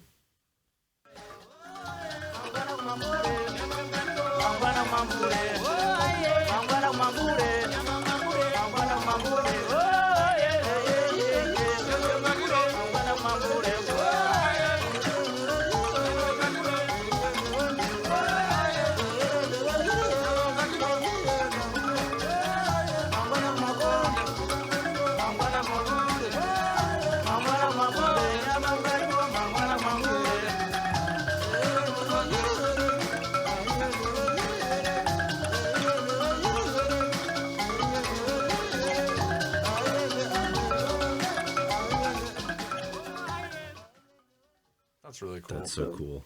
That's so cool. I could zone out to that all day. And if you're listening and you don't know what polyrhythm is, you know, not an academic explanation, but listen to that and then pick out one instrument and find its repeating pattern, right? So then you can hear in your head, like you can bob your head to the repeating pattern of that instrument. Now listen to one of the other instruments and see how the rhythmic pattern of the second instrument relates to the first. Are they on the same cycle? Are they on different cycles? Is one double the other? Is one half the other? Is one not double or half the other, so that they don't meet up in an even place? It's all math, unfortunately. It's all math. Unfortunately, it's all fractions. But it's like, how many cycles of each instrument does it take before they hit the first beat together at the same time? And in crazy polyrhythms, it could be it could be the end of the song. Ryan from Pound sent me a song that was 124 measures before the polyrhythm resolved. Oh my God. Because he's an insane person. He's a fucking insane person. Yes. But no, I mean, so when you hear, like, polyrhythm sounds like an abstract concept, but the way I always try to talk about it to people who don't know what it is like, you're in your car and there's a windshield wipers, so you have a ch ch ch ch, and then there's a second sound, say there's a grasshopper chirping, and the grasshopper chirps, and you see how close together and how far apart they get from each other, and when they meet up and happen at the same time. That's polyrhythm. And you essentially, as a musician, as a drummer who can pull it off, have to, with different parts of your body, play different rhythms at the same time. It's almost like magic. It's crazy. It's insane. Yeah, it's almost like being a magician, as far as I'm concerned. Yeah. Yeah, seriously. Talk about limb independence, you know? Like, I have a lot of respect for anybody who can create that, you know, especially when it is one drummer. It's just correct. It's phenomenal. Because us playing the melody instruments, like, all we have to do is be able to follow the polyrhythm, right? We need to know our place in it, but we can't actually create, create it individually, because we're stuck, unless you're doing some crazy two-hand tapping shit or whatever. The drummers who can do it, man, it blows my mind. There's a video on YouTube. Actually, I'm going to have to post this video. There's a video on YouTube of a guy who goes into a 7-Eleven at 7 whatever and plays he plays 7 it's like this whole polyrhythm cycle based on 7-Eleven that he did in a 7-Eleven. Filmed himself in a 7-Eleven on 7-Eleven. Oh, I'll post the video. It's fucking rad, because if you're like, polyrhythm, who cares? That's not even interesting. Watch this video and you'll suddenly see what kind of talent and practice it takes to be able to pull off essentially what these people are doing in the music. Yeah. It's so easy to write off that kind of music. Oh, it sounds so simple, but it's not simple. Oh no, it's not simple. Definitely not. And I mean, too, it almost sounded like loops, but I highly doubt they're using anything. Like the vocals, there were so many harmonies going on in the background of all those vocals. Yeah, so many different parts, and some of them weren't even like words. It was just them making sounds. Like, you know, that was cool. Awesome. Yeah, for sure. Super all right, cool. we have one more song, and then we're gonna talk more about you, Dre. Hey, cool. I'm down. You do. I'm having a good time. You asked if they're on a label. I did see that there are some. Yeah, I noticed that there's some label German folks information. involved, and it was released through Germany. Take care of these people. Don't screw them over because Don't screw 'em over. because you understand something that they don't. I really hope Right. that's not the case, but I'll just say it out loud. Yeah, for sure. I think it's good to. So this next Take band that. is called Of the Heavy Sun, and the song is called Ice Cream Slaughterhouse. And they submitted, right? They submitted, and they are also. I don't think you can look for them on there, but I think they're only on Spotify. Oh, they're as only on well. Spotify now. If they're not on here, I'll just turn it off so that it doesn't take up the whole screen. Okay, so we're gonna listen to Of the Heavy Sun and Ice Cream Slaughterhouse.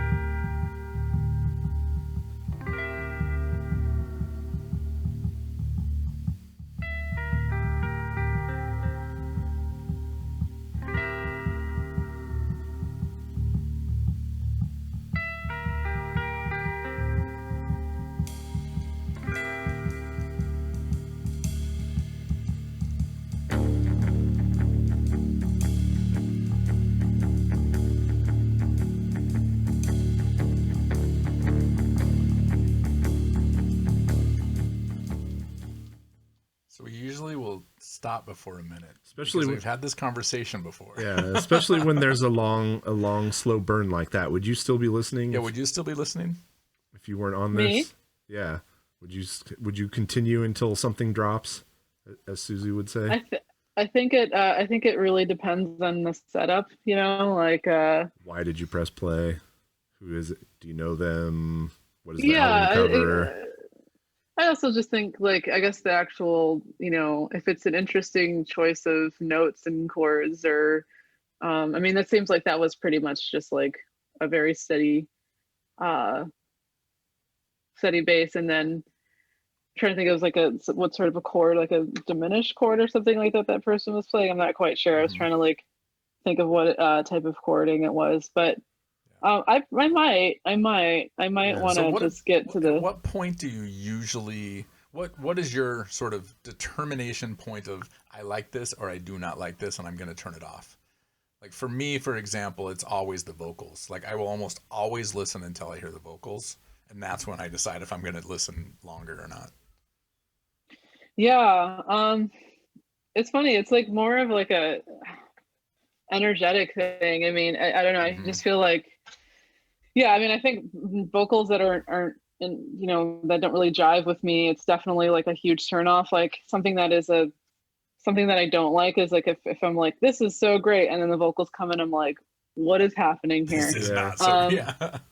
Yeah, but yeah, I think for me, yeah, I guess it's just more of like the sort of authenticity of it. Like it's just, Yeah. it's almost like a sort of like more of an emotional element rather than anything else. But obviously, like, I want to hear good music. I want to hear like great harmonies, great melody, great, you know. I get what you're saying though, and I don't feel like this song has shown us its real personality yet. I feel like it's very like could be anything at this point. Yeah, this is a slow build. I like where I can tell it's going somewhere. I like where it's going. At least I think I'm gonna like where it's going. Yeah, like if this was my friend's music and they sent it to me, or if someone that I trusted about music sent it to me, I would definitely still be listening. Yeah, and I'm sure the two of you also do this of like, ooh, okay, I'm liking this, you know, or maybe not liking it, but here's where I would go with this. Yeah, here's where I do the switch. You're like, oh yeah, this needs to do this right now. I do that a lot. Interesting diversion topic. What's your role in the band? Are you like primary songwriter, lead guitar player? Yeah. Okay. Yeah, the primary songwriter. It's generally me, and then also our bassist who brings a lot of material. We also have a lot of times where we'll jam on things and we'll come together collectively. but most of the time, like I'll bring a structure to the band, and then we'll like work on it collectively from there. But And is it yeah, riff driven, or is it chord progression driven? Is it a mix of both? Like, how do you it's hear like the a mix songs in of your both. head? Yeah, it depends on the sort of what we're going for in the song. A lot of times, like it'll start off as a riff, and then I'll develop it over time to, you know, a more structured kind of system. Yeah. But yeah, it's interesting. Like I think we're gonna get to a place of more eventually where more people in the band are more comfortable sharing their material, but largely it's, you know, stuff that I bring to the band, and you know, we then kind of hash it out as a group. Yeah, I mean, Yeah, You've been a band for how long? couple years. Yeah, 2018 is when we sort of really got it together and put out our demo, and then yeah, it's been great since. We were like doing really well. We were like playing shows, and you know, then COVID hit, and yeah. No, but we talked a little bit about that up front, just because you guys were like appeared and started playing rad shows right away, and it was like, it was killer because you were great. So it was like, well, of course they are. Yeah. But thank you. so, you know, so many other bands get started and they, you know, they slog. They're not. It's like 5 years in before they get to open a good show at the chapel, or Yeah. you know, or something Yeah. like that. We hit the ground running. I think a lot of it had to do with like the fact that a lot of us in the band have histories of being in bands, so we Yeah. have like these kind of pre-established relationships with a lot of people a in the difference. scene, and Yeah.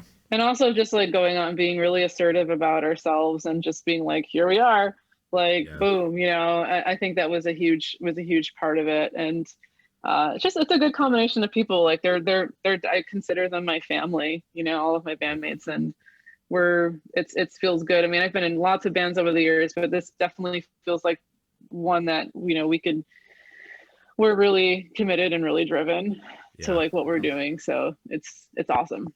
Yeah, and on the songwriting side, I think any system can work as long as all of the members feel like they're doing the part that they want to or are supposed to do. I mean, like I've said this before, I'm shit at writing riffs. I don't write it. I write almost no riffs, but I'm good at structuring songs out of existing riffs, and I'm good at kind of molding or reshaping the song or putting it into its final form, and then stepping back and then looking at it again and saying, all right, what do we want to tweak? Like, what themes are we playing? Do we want to pull a theme from the front to the back? Like, I'm a, you know, I think a bigger picture about the songs, but no, I'm garbage. If Would you you actually say that you analyze those songs? you know, like I do everything. Yeah. I do. Would that Yeah, make it's you good an though. You analyst need that. of music? Yeah. And then like, if we're going to do some kind of like psychedelic jammy breakdown section that needs kind of a dreamy bass line, I'll write like a walking bass part or a bass part that kind of is the bed underneath that before we have the riff for it, because that's a time when Carl's going to be exploring and making weird noises and doing all kinds of stuff. And so, yeah, so they go in there and drummer and guitar player like cycle the riffs so that they're tight, and then I come in and, you know, fill in the gaps and then start to stitch the songs together. That's awesome. Yeah, I feel really lucky to have our bassist Melanie. She's you know, obviously not only my bandmate but one of my closest friends, and she has such an amazing ear. Like, she, out of everybody in the band, she definitely has like the best ear. Has like formal training in music. She grew up in a really musical family, and she brings such solid ideas, and like and so it's really cool to like have a bassist who, you know, can, you know, I'll bounce ideas off of her, and we like have worked together too and continue to work together on things. And it's a nice sort of combination of just like, okay, we have this material, and then she'll just like bring so much like energy to it, and like again, like such a great ear. And I think that's such a great relationship to have with your bandmates. Like, again, your strengths, everybody brings something to the table. Like our singer Ari has like really a great sense of like creating amazing melodies out of you know, the raw material that we have, and especially new stuff that we're writing is like really cool. So It's such a beautiful thing being able to collaborate with other people. Like making music is like this. I don't know. The thing in of itself, even if you're not making psychedelic, such a crazy psychedelic process to like be with people and like create this sort of sound out of the things that are inside of your head. I know it sounds maybe a little bit trite or something like that, but it feels like, it's very magical. Yeah, it borders on magical or spiritual or whatever, because it's like totally. It's like 4 people were in a room and no sound existed, and then 4 people left a room and a song existed. And there was music. And it was just like out of their heads. That is some alchemy right there. Yeah, that's some really deep alchemy. Yeah, for sure. Some of it's reps, man. It's just going in there and like 10,000 hours. That's a cool riff, and we'll just ride it for 10 minutes and explore all the little edges and the nooks and crannies. So it's not like always a mystical mental process. Sometimes it's about just like running laps, and then the second lap's faster than the first lap, and but sometimes there's like moments of inspiration where just something comes out and you go like, whoa, what was that? Yeah. Our last practice, we just like ran through a new song a bunch of times, and it is sometimes it's just like you just gotta like, exactly like you said, like, kind of treat it like you're working out, just like do the reps, and then you build that muscle memory, and then an even stronger song comes out of it. It's amazing if you like listen to a recording of a song and then listen to the same recording, like practice session, like a couple months later, how different it could be, even if it's the same song. I've been doing that because we haven't been playing because we have vulnerable members. And, so we got to take care of people, but so all I have now is to go back and listen to iteration. I mean, we basically have a full record written. To go back and listen to the different iterations of those songs and how they've changed over time as I go back and listen to old practice recordings. And it is really funny to see how they change. And I have a million ideas for what to do to them, like how to change them how to tweak them. And that's great. Yeah. We're in no hurry. Awesome. I mean, we got time. We got time. All right, let's finish this song. That was a killer diversion. That was a killer diversion. Let's see if this goes somewhere. Back to this. Let's see where this goes. Yeah.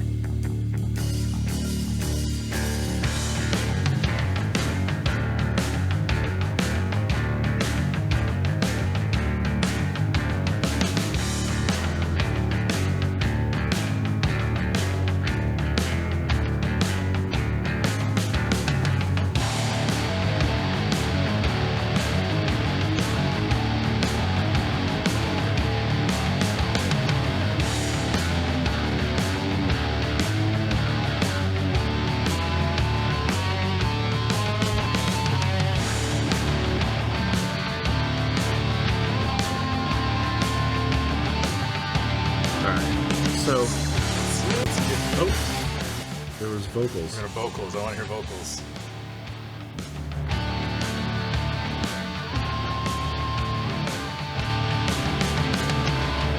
They say down here will never end. This is a place to just pretend. Oh, that's right. This is the upside down. All right, so we're gonna get some kind of literal upside down. So I don't know who you are. This isn't meant to sound insulting at all. This sounds like the first 5 songs I wrote when I was 17 after I locked myself in a room and listened to nothing but Metallica's first 3 or 4 records for months and months on end. I can see exactly the kind of writing territory and playing territory that they're exploring, like take the riff, iterate it, change one little thing about it, make it a little bit heavier, half step lower, half step higher.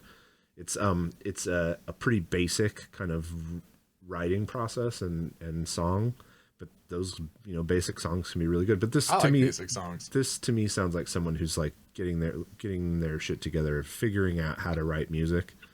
And somewhere down the line they could write some great music. I actually really liked that the bass line sounded like it was bouncing. It was like boom, boom, boom, boom, boom. It was like I was picturing a bouncing ball, or like a spring. That bass line, that initial bass line reminded me of like it was like I was in a video game, like it was like Mini Boss, Like I was about to like fight a mini boss. I'm like, oh, here it comes. But yeah, I also agree. I think that what this sounds like to me is that they're in a process. And as far as the vocals go, like I'm a fan of cleaner vocals, like when they work, but they might want to, you know, in the future, like explore some effects. I mean, I don't know, maybe maybe I'm not hearing maybe there's some reverb on it, but it felt pretty dry. It felt dry. The whole thing feels like someone who doesn't have, you know, a lot of experience producing or you know, recording music. I've made plenty. I have in my lifetime made plenty of that music. Lots and lots of it is only much later in my life that I've been able to go into studios that are amazing and record with engineers that I've always dreamed about. I spent many years producing mediocre for sure. It's a process. You know, keep it up. This is just their sound. I mean, this is their third album. They have a bunch of records. Huh? Where are they from? Doesn't say. Doesn't say. There's no info, but it looks like the bass player sings. That doesn't surprise me. Yeah. Yeah, it was interesting vocal melodies. I don't know. It wasn't all jiving for me, but you know, I kind of want to dig in a little bit more because it's that kind of that sound that I like. Yeah. You know, I immediately go to nitpicking production. Yes, you do. Nitpicking details of the music. And what I should really be better at, because I think it would be healthier for me in general and healthier for the people that I'm listening to, is just go, not for me. Yeah. I think you should do that. Yeah, not for me. But then you don't get correct. I want to try and be constructive. Yeah, constructive. Yeah. Exactly. There's constructive, and you know, some people will take that and go, oh, okay. And then other people are gonna be like, fuck you. Yeah, I can take it. Don't you critique my music. I'm that way too. Like I at some point in my life I wanna get into producing as well, because I'm that type of person too. I'm like, well, this is cool, but this is how you maybe can do a little bit better, you know. That's in my nature as well. So I totally get that. But I think that's the thing too, is, you know, we're 2 people, 3 people. There could be somebody listening to this that is like, holy fuck, I need that album. Yeah, and that's already happened. It's already happened in 5 episodes. That's already happened. Completely. I mean, it's 3 of us, and I didn't hate it. I'm gonna check out more. 3 albums. Well, there's also, you know, recorded, produced music, but then, you know, a lot of heavy bands are like record music just so you'll go see them at shows, and really what it's all about is the live experience. And right. I don't know what they're like live. They could be they could be incredible. Yeah, so completely. All right. Yeah. Well, let's talk about you. Are you ready? I mean, we've been talking a lot about Psychic Hit kind of just throughout the whole show. I mean, you mentioned that you are, you know, working on getting that new record out. Yes. Yeah. We are inching closer towards getting it. I mean, it's all done. It's been, you know, mixed, mastered, all done. It's just, you know, again, with COVID and everything, just setbacks. It's the reality. So yeah. So in the intro, we kind of gave a brief overview of the sound. So let's pick a song that you think we should play off of the. So right now we have 4 in the universe. We just have 4 songs representing us. Soon more. I know don't you hate that feeling? Like, oh god, yeah, you gotta listen to this other stuff. Well, maybe you guys get like I gotta hear the new stuff. The record comes out. Yeah, I know. I'm trying to avoid saying that because it's like such the stereotype, right? Yeah. But it's cool. I you know, I'm proud of the demo. It's definitely it's a document of where we were 2 years ago. So yeah, it caught a lot of heat. It caught a lot of heat too.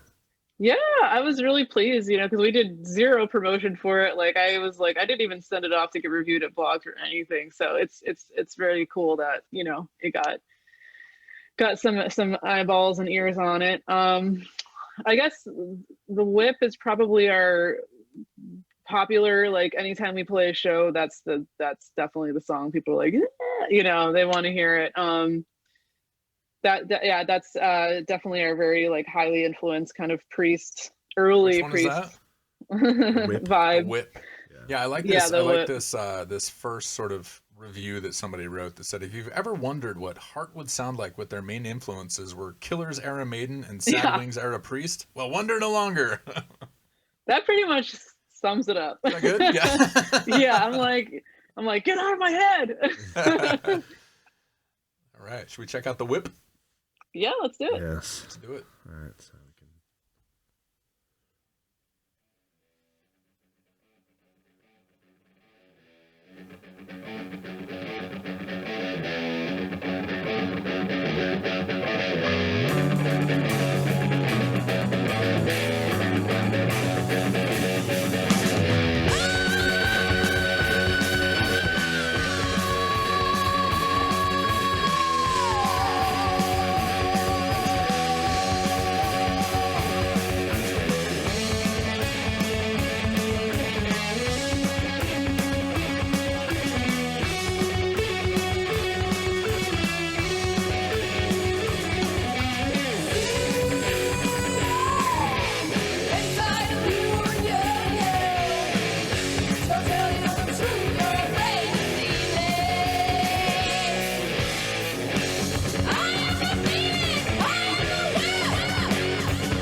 So when was this album put out? This was a couple years ago. 2018. Yeah, Okay, we so we almost self-recorded it at a studio that no longer exists in Oakland called Secret.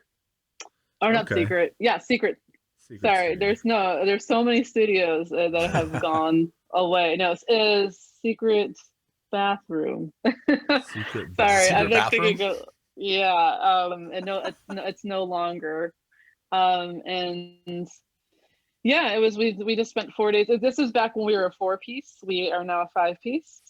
We brought on a second guitarist, our lovely Jake, and you know, because I did obviously when we recorded it, I did all the harmonies myself, and we played one show with as a 4-piece, and we're just like, nope, No. we need, you know, like Yeah, it just no. doesn't sound the same. So you know, and our intention from the beginning was to have a two guitar band, you know, in the vein of like Thin Lizzy and you know, and Priest, and it's important just in terms of like the bigness of the sound, and also Yeah, it makes again, such a difference. harmonies is like a huge thing that we're, you know, into doing.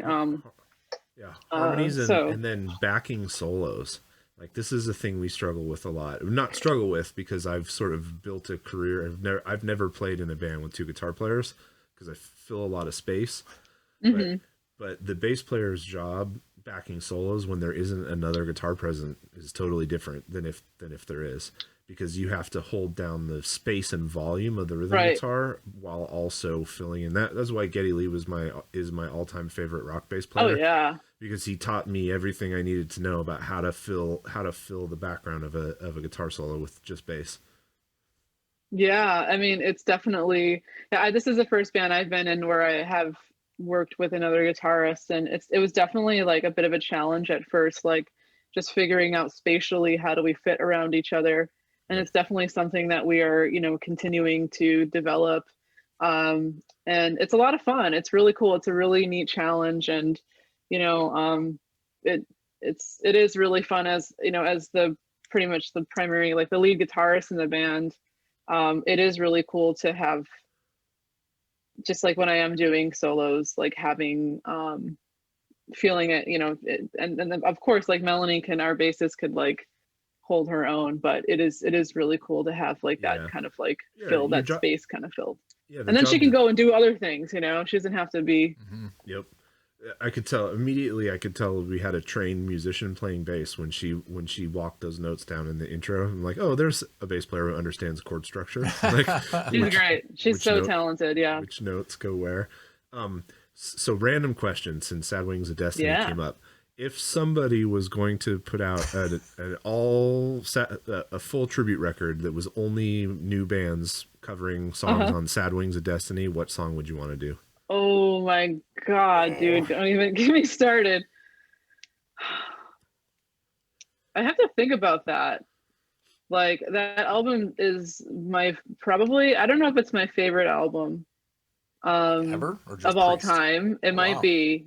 It's a fucking stunning record. It's a gorgeous album. Let me think about that for a minute. Okay. So I'll give you the Because background. I would just want the whole, I'm curious about the.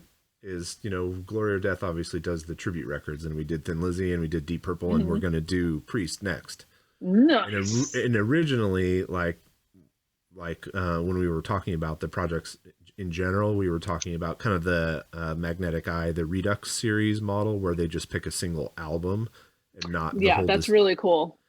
It's fun, but they're doing it, so we just said no. Let's find these really influential bands that have these massive discographies, and let the artists tell us what they want to play, which paths they want to go down. But when we were looking at songs that we would play, Carl was like, it's got to be on Sad Wings of Destiny. And I was like, all right. And we went through it all, and I think picked kind of and I don't know if we're even going to do it, but Island of Domination was the one that we landed on, because it's such a weird song, and it's such a perfect song. So good. For Troy's. He goes into like full cabaret singing. Oh mode. Yeah. It's insane. First of all, the fact that just out of that song, people didn't figure out he was gay. I know. I think he literally references Angel. mind-boggling. Is that the song where he references Angel Island? I think he references. And I'm like, come on. Yeah, he does a bunch of. He does like this. It's fucking. We'll listen to it. Maybe I'll throw it on too. Yeah. I would. I mean, I love Dreamer Deceiver. That's such a great song. It's such a great song. Obviously, Victim of Changes is like just incredible.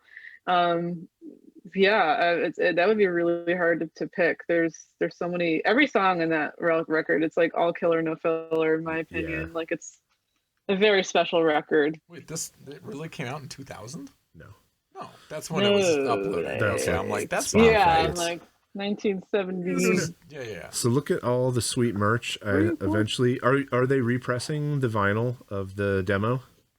I don't know. I'm not sure. It would be great. I would love to have more copies of that. Yeah, please do, because I didn't get one. Yeah. Okay. There. Yeah. We'll make it happen one way or Was his another. name Robert from Yes. from DHU? Robert. He's great. He's so great. And just so sweet and easy to work with, and so committed to DIY. It was just like a no-brainer to work with him. Yeah. And it was really cool just to like get hit up by him and be like, hey, I will put this out on vinyl for you guys. And I'm like, yes, All right, dude. so let's go deeper on that DIY thing, because it's something we've been talking a lot about. And last episode, we really went, because like Jeff mentioned, we had, he was showing the paintings from Adam, and we were talking about how, in the DIY scene, there's so many people that support it. There's so many different, and, we were reading a little bit about you, and you started this Hesher Hustle, which is, it's like marketing for DIY underground bands. And, that's not something that usually associates, like DIY underground. They can't hire somebody to do that. They don't have a lot of money. They're usually losing money. But it exists, and there are bands that sort of get to that point where they need that help. They don't have a bass player that does everything and designs flyers and logos and all that fun stuff, or somebody, and so tell us about that. Like, how does it work? How did this work? How did you get started? Yeah. Background in marketing? It's a funny story. I actually have my master's degree in library and information science, which is, so yes, I went to school to become a librarian. And I went to grad school, did that whole thing. I got a job at a university in San Francisco, an art university, art school, and it was art, design, music, Academy of Arts. Yep. And so I worked there for about a year and a half, and I was teaching students how to become better researchers. I was teaching like information literacy and all these sorts of things. And I was also like a full-time musician in my previous band, playing shows. trying to fit in tours when I could and stuff like that. And it was really cool because I was teaching these kids, you know, these young people, all of this, you know, how to think more critically and all this sort of thing. But what was very emphasized by the school was like building your personal brand. And I learned a lot about branding and marketing. And I actually got injured at work because I was like on the computer way too much. I was teaching courses, I was doing lots of things, and I actually developed really, really, really bad tendonitis to the point where I had to go on disability. And I couldn't play for guitar for like 2 or 3 months. It was like probably the most depressing period of my life. And so after that, I couldn't work traditional 9-to-5s anymore. And I'm like, this doesn't fit for my life. It doesn't, you know, I wanted to have music be at the forefront of like what defines me, what I do. And so while I was on disability, I was like, okay, well, if I want to like actually figure out, you know, my place in the music world and how to like become a more, you know, successful musician, however I personally define that, and like have support this yourself sustainable, with music. Yeah, I need to like learn how to learn the business, the industry side of these things. And so all the things I learned from being an instructor at this school kind of informed like my process of like self-teaching about branding and marketing and all these sort of like taboo things that musicians don't like to talk about a lot. Yep. A lot of musicians don't, or it comes off as like you're a sellout or you're corny or cheesy or whatever if you like are somebody who like cares about how to promote yourself. And so I went through this whole like very enlightening period of like, oh my God, like it's actually, this is, you know, this is actually really useful information. And I actually when I started Psychic Hit, I started applying the things I had learned to that. And I think that's like I don't want to say attribute it to like the main reason, because it's all of our collective hard work. But I think one of the reasons we started doing well early on was because I had put a lot of energy into like figuring out like the sort of cracking the code. Yeah. And all of the stuff that I've learned, you know, I've had friends over the past couple of years come to me and like ask like, how did you do this? How did you do that? And it just got to the point where I'm like, I just want to share this with people. Like, seriously, like that's what it's about. Like I have this knowledge and I'm still learning a lot about it. Like I'm not like, you know, some music marketing guru who has like, you know, flying around the world and like, obviously, but I have this knowledge that I just like really want to share with my community. And so I also have a different take on it in the fact that I'm in the trenches as well. Like I am also a working musician. You're also doing trying to figure this out as I go along. And so it is about marketing and about branding, but it's also about, you know, having conversations about like sustaining yourself, like making sure that you are taking care of yourself and like relating that and sort of, you know, kind of all holistic kind of approach to being a musician rather than it just be like marketing, branding, It's like marketing, branding, and also like self-care and community and supporting each other, and how all of these things are really wrapped up. Again, kind of like just a more holistic kind of approach to the whole idea. But I call it music marketing because I'm like, well, there isn't really a language yet to describe like being DIY, being independent, being underground, but also like being into promotion and promoting yourself and promoting other people in your community.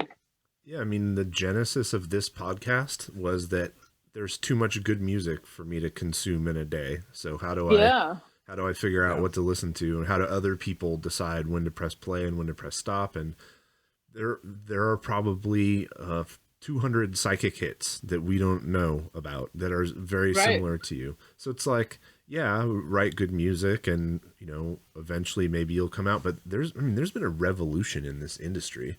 And oh my God, it's phenomenal. And all of the old knowledge is not very useful, and all of the new knowledge is available to everyone. For free. Yeah. So it's so cool. I love it. So to not avail yourself of it is stupid. I don't want to lose money on fucking studio rent. Like, is that cool? Is it cool that that, you know, we spend $700 a month just to have a fucking You place should to pay to entertain me. I should pay to entertain you? Is that what Yes. is that how you Exactly. think this should go? No. All I'm trying to do No. is give my band the best chance to be heard by the people who might like my band. I don't think there's Exactly. anything criminal about that. Not at all. And like, you know, I talk about on my, because right now it's primarily an Instagram account, and I'm going to be expanding that to a YouTube channel in the next couple of months. But just really like understanding like your niche, the type of people that you appeal to, who is your, you know, your audience, who do you want your audience to be? And like that could get into some kind of creepy territory of like psychographics and like, oh, you got to kind of engineer it. But really it's just like really understanding yourself and what your music is, and just like trying to find the people who like will vibe with that. Yep. And like, and really just putting some energy into that is like really something that I definitely try to stress, like know yourself, try to get to know your audience, like, and then you will carve out a niche for yourself and you will be successful. But it depends on how you define success, but you will feel that level, you know, that success. Yeah, to me, success in a DIY context is this episode number 6 that he comes up on, is a guy like Trevor Church from Oh yeah, and he's Beastmaker. crushing it. So, you know, Trevor had traditional contracts with kind of mid-level labels, Shadow Kingdom and others, and they just like weren't doing what he wanted to do. And he understood himself and his music and his audience well enough to just say, fuck it. I'm just gonna do this a completely different way. I'm gonna do it all myself. And his success is that all he does is write and produce music, and he doesn't have to have another job. And that was kind of all he cared about. Like if I can just do this, Support a family. and support a family, I'm fucking stoked. And he did it. So you have to know what it is that you're trying to get out of it. And then figure out how to do it. And it usually involves side hustles, right? Very few people I know in the DIY scene don't have another job, Right. because they do only one thing. They usually do, you know, live audio, recording engineering, promoting, whatever. They're pedal builders. They're, you know, they do 4 or 5 different things. Those people have hustle, and in order to do that, you have to understand who you are. You have to understand your community, what they want, and each one of those things helps feed the other. Is the real thing that I've noticed. Chris Johnson, who's the bass player for Deaf Heaven right now, was a live audio engineer, and I think he just ran a tour for them. He did sound for them on a tour, and then it turned out they needed a bass player at some point, and they knew Chris and they liked him, and so now he's got a job in a really successful touring band, and it all fed, you know, and people don't really understand that. So I always try to tell, you know, we said, you know, if you're in a band, figure out how you can help outside of writing the music, like figure out what your roles are going to be.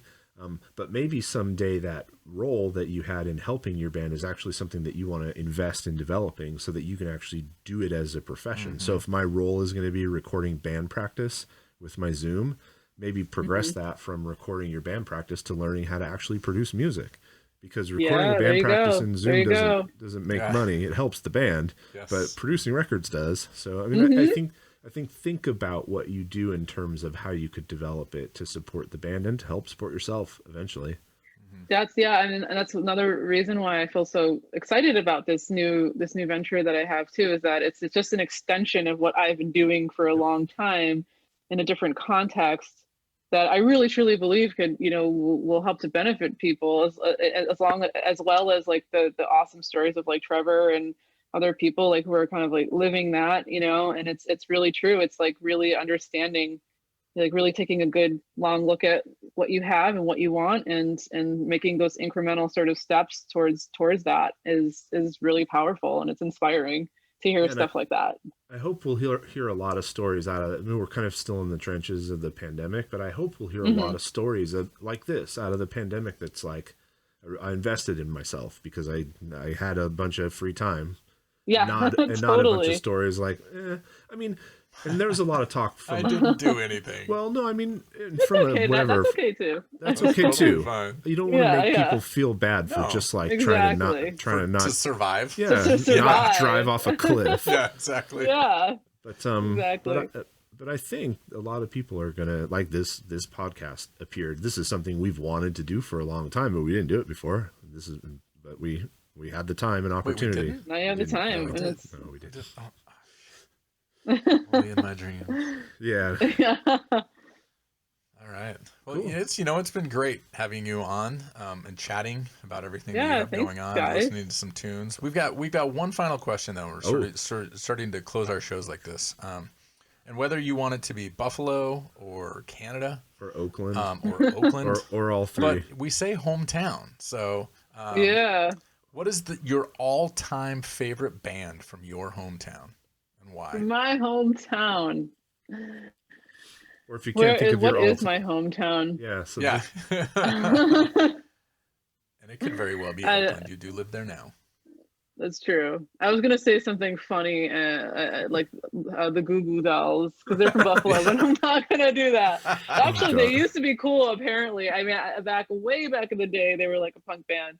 I can totally see them being like playing in like small bars coming up and stuff. They were probably a great show to go see, but I mean, at our age, and I feel bad because this is my sister-in-law. If I meet someone at our age and they say, "Oh my God, Iris is my favorite song of all time," I can't be friends with you. I don't know. I'm like, you mean that ironically, right? Yeah. Joking. Please? Yeah. no, not a lot of people mean that ironically. I know. My So it's not all-time Goo Goo favorite. Dolls. Not Google Dolls. Oh my gosh. And it's funny because I had time to think about this, and then now I'm like, duh. It's been 2 hours. It's okay. You're allowed to have some fatigue. Yeah, thank you. I'm not, obviously I did not grow up in California, but I've lived in Oakland a number of years. It's hard to say. Like I am so into Once and Future Band, so into them. Yes. I mean, they're definitely like completely different realm of music than what I am doing. But I mean, I think that Joel is such a brilliant songwriter, and they're all so talented. And they were, a couple of them were in Drunk Horse back in the day, which is radical. Really? Yeah. And so I can't say that they're my all-time favorite, but they're pretty close to it. I think that I have a deep admiration for them, and when I grow up I want to be like that. There you go. Yeah, it's those like kind of superlatives or single selections. I have a hard time with that too. It's hard. I don't have one. I have a bunch. So yeah, it's hard to choose, but I love them. They're so great. Yeah, that's just reminded me that I need to go listen. It's been a while since I listened to them. Yeah, it just always seems like there was like that one band, that local band that growing up, you never missed one of their shows, and even if they don't exist anymore. If you guys are talking about, oh man, so yeah, I guess I'd have to dig pretty deep if we're talking about something like when I was a kid. Yeah. Or a band well, that if I come on the show again, I'll have a better answer next time. Next time. Yeah.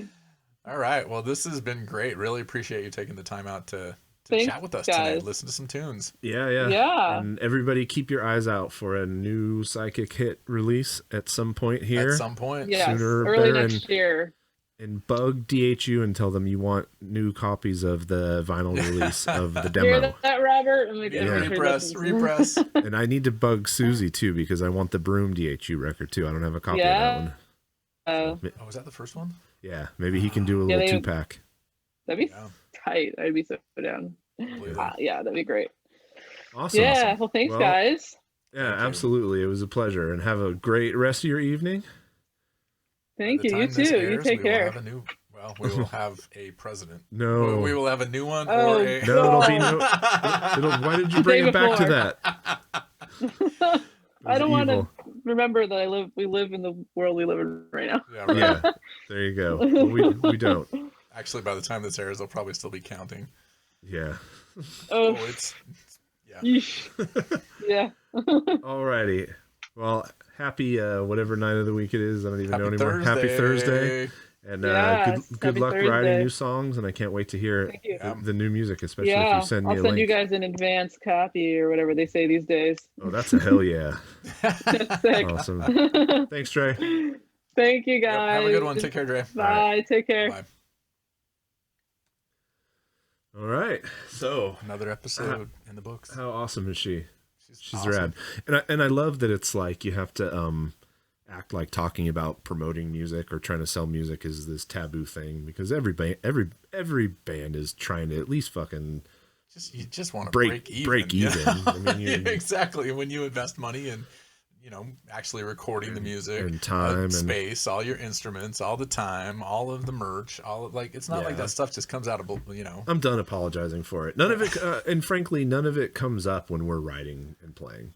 Yeah. It's just in all of the time around that. We're not in band practice 24 hours a day, 7 days a week. There's a lot of other time where you can be, helping people who might like it find it. So. Exactly. So we're going to attach something, stick around. We're going to attach something cool. Our friends in Earthcrawler, a killer band from San Jose, as of the... Played Bowling and Beers in Hell last year, right? They did. As of the time of this recording, are just about to release a new video. And I got an early preview of it. Those guys have, speaking of having people in your pocket who can do different things, they have... I think that whole band can do different things. Well, right? yeah, but they have full blown like professional TV and film editing and production people in the band. That would be amazing. So you get to make killer videos. So they're releasing a video tomorrow, and we're going to drop the video at the end of this recording. Which will not actually be tomorrow. It won't be tomorrow. we're time It's all good. We're time travelers. It's a week or two. Time travelers. So, anyways, awesome. Thanks again. This was another episode of Blynd Submyshynz.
Thanks for joining us for another week of Blynd Submyshynz. See episode description for links to all artists discussed in this episode, and visit their sites to support them directly by buying music and merch.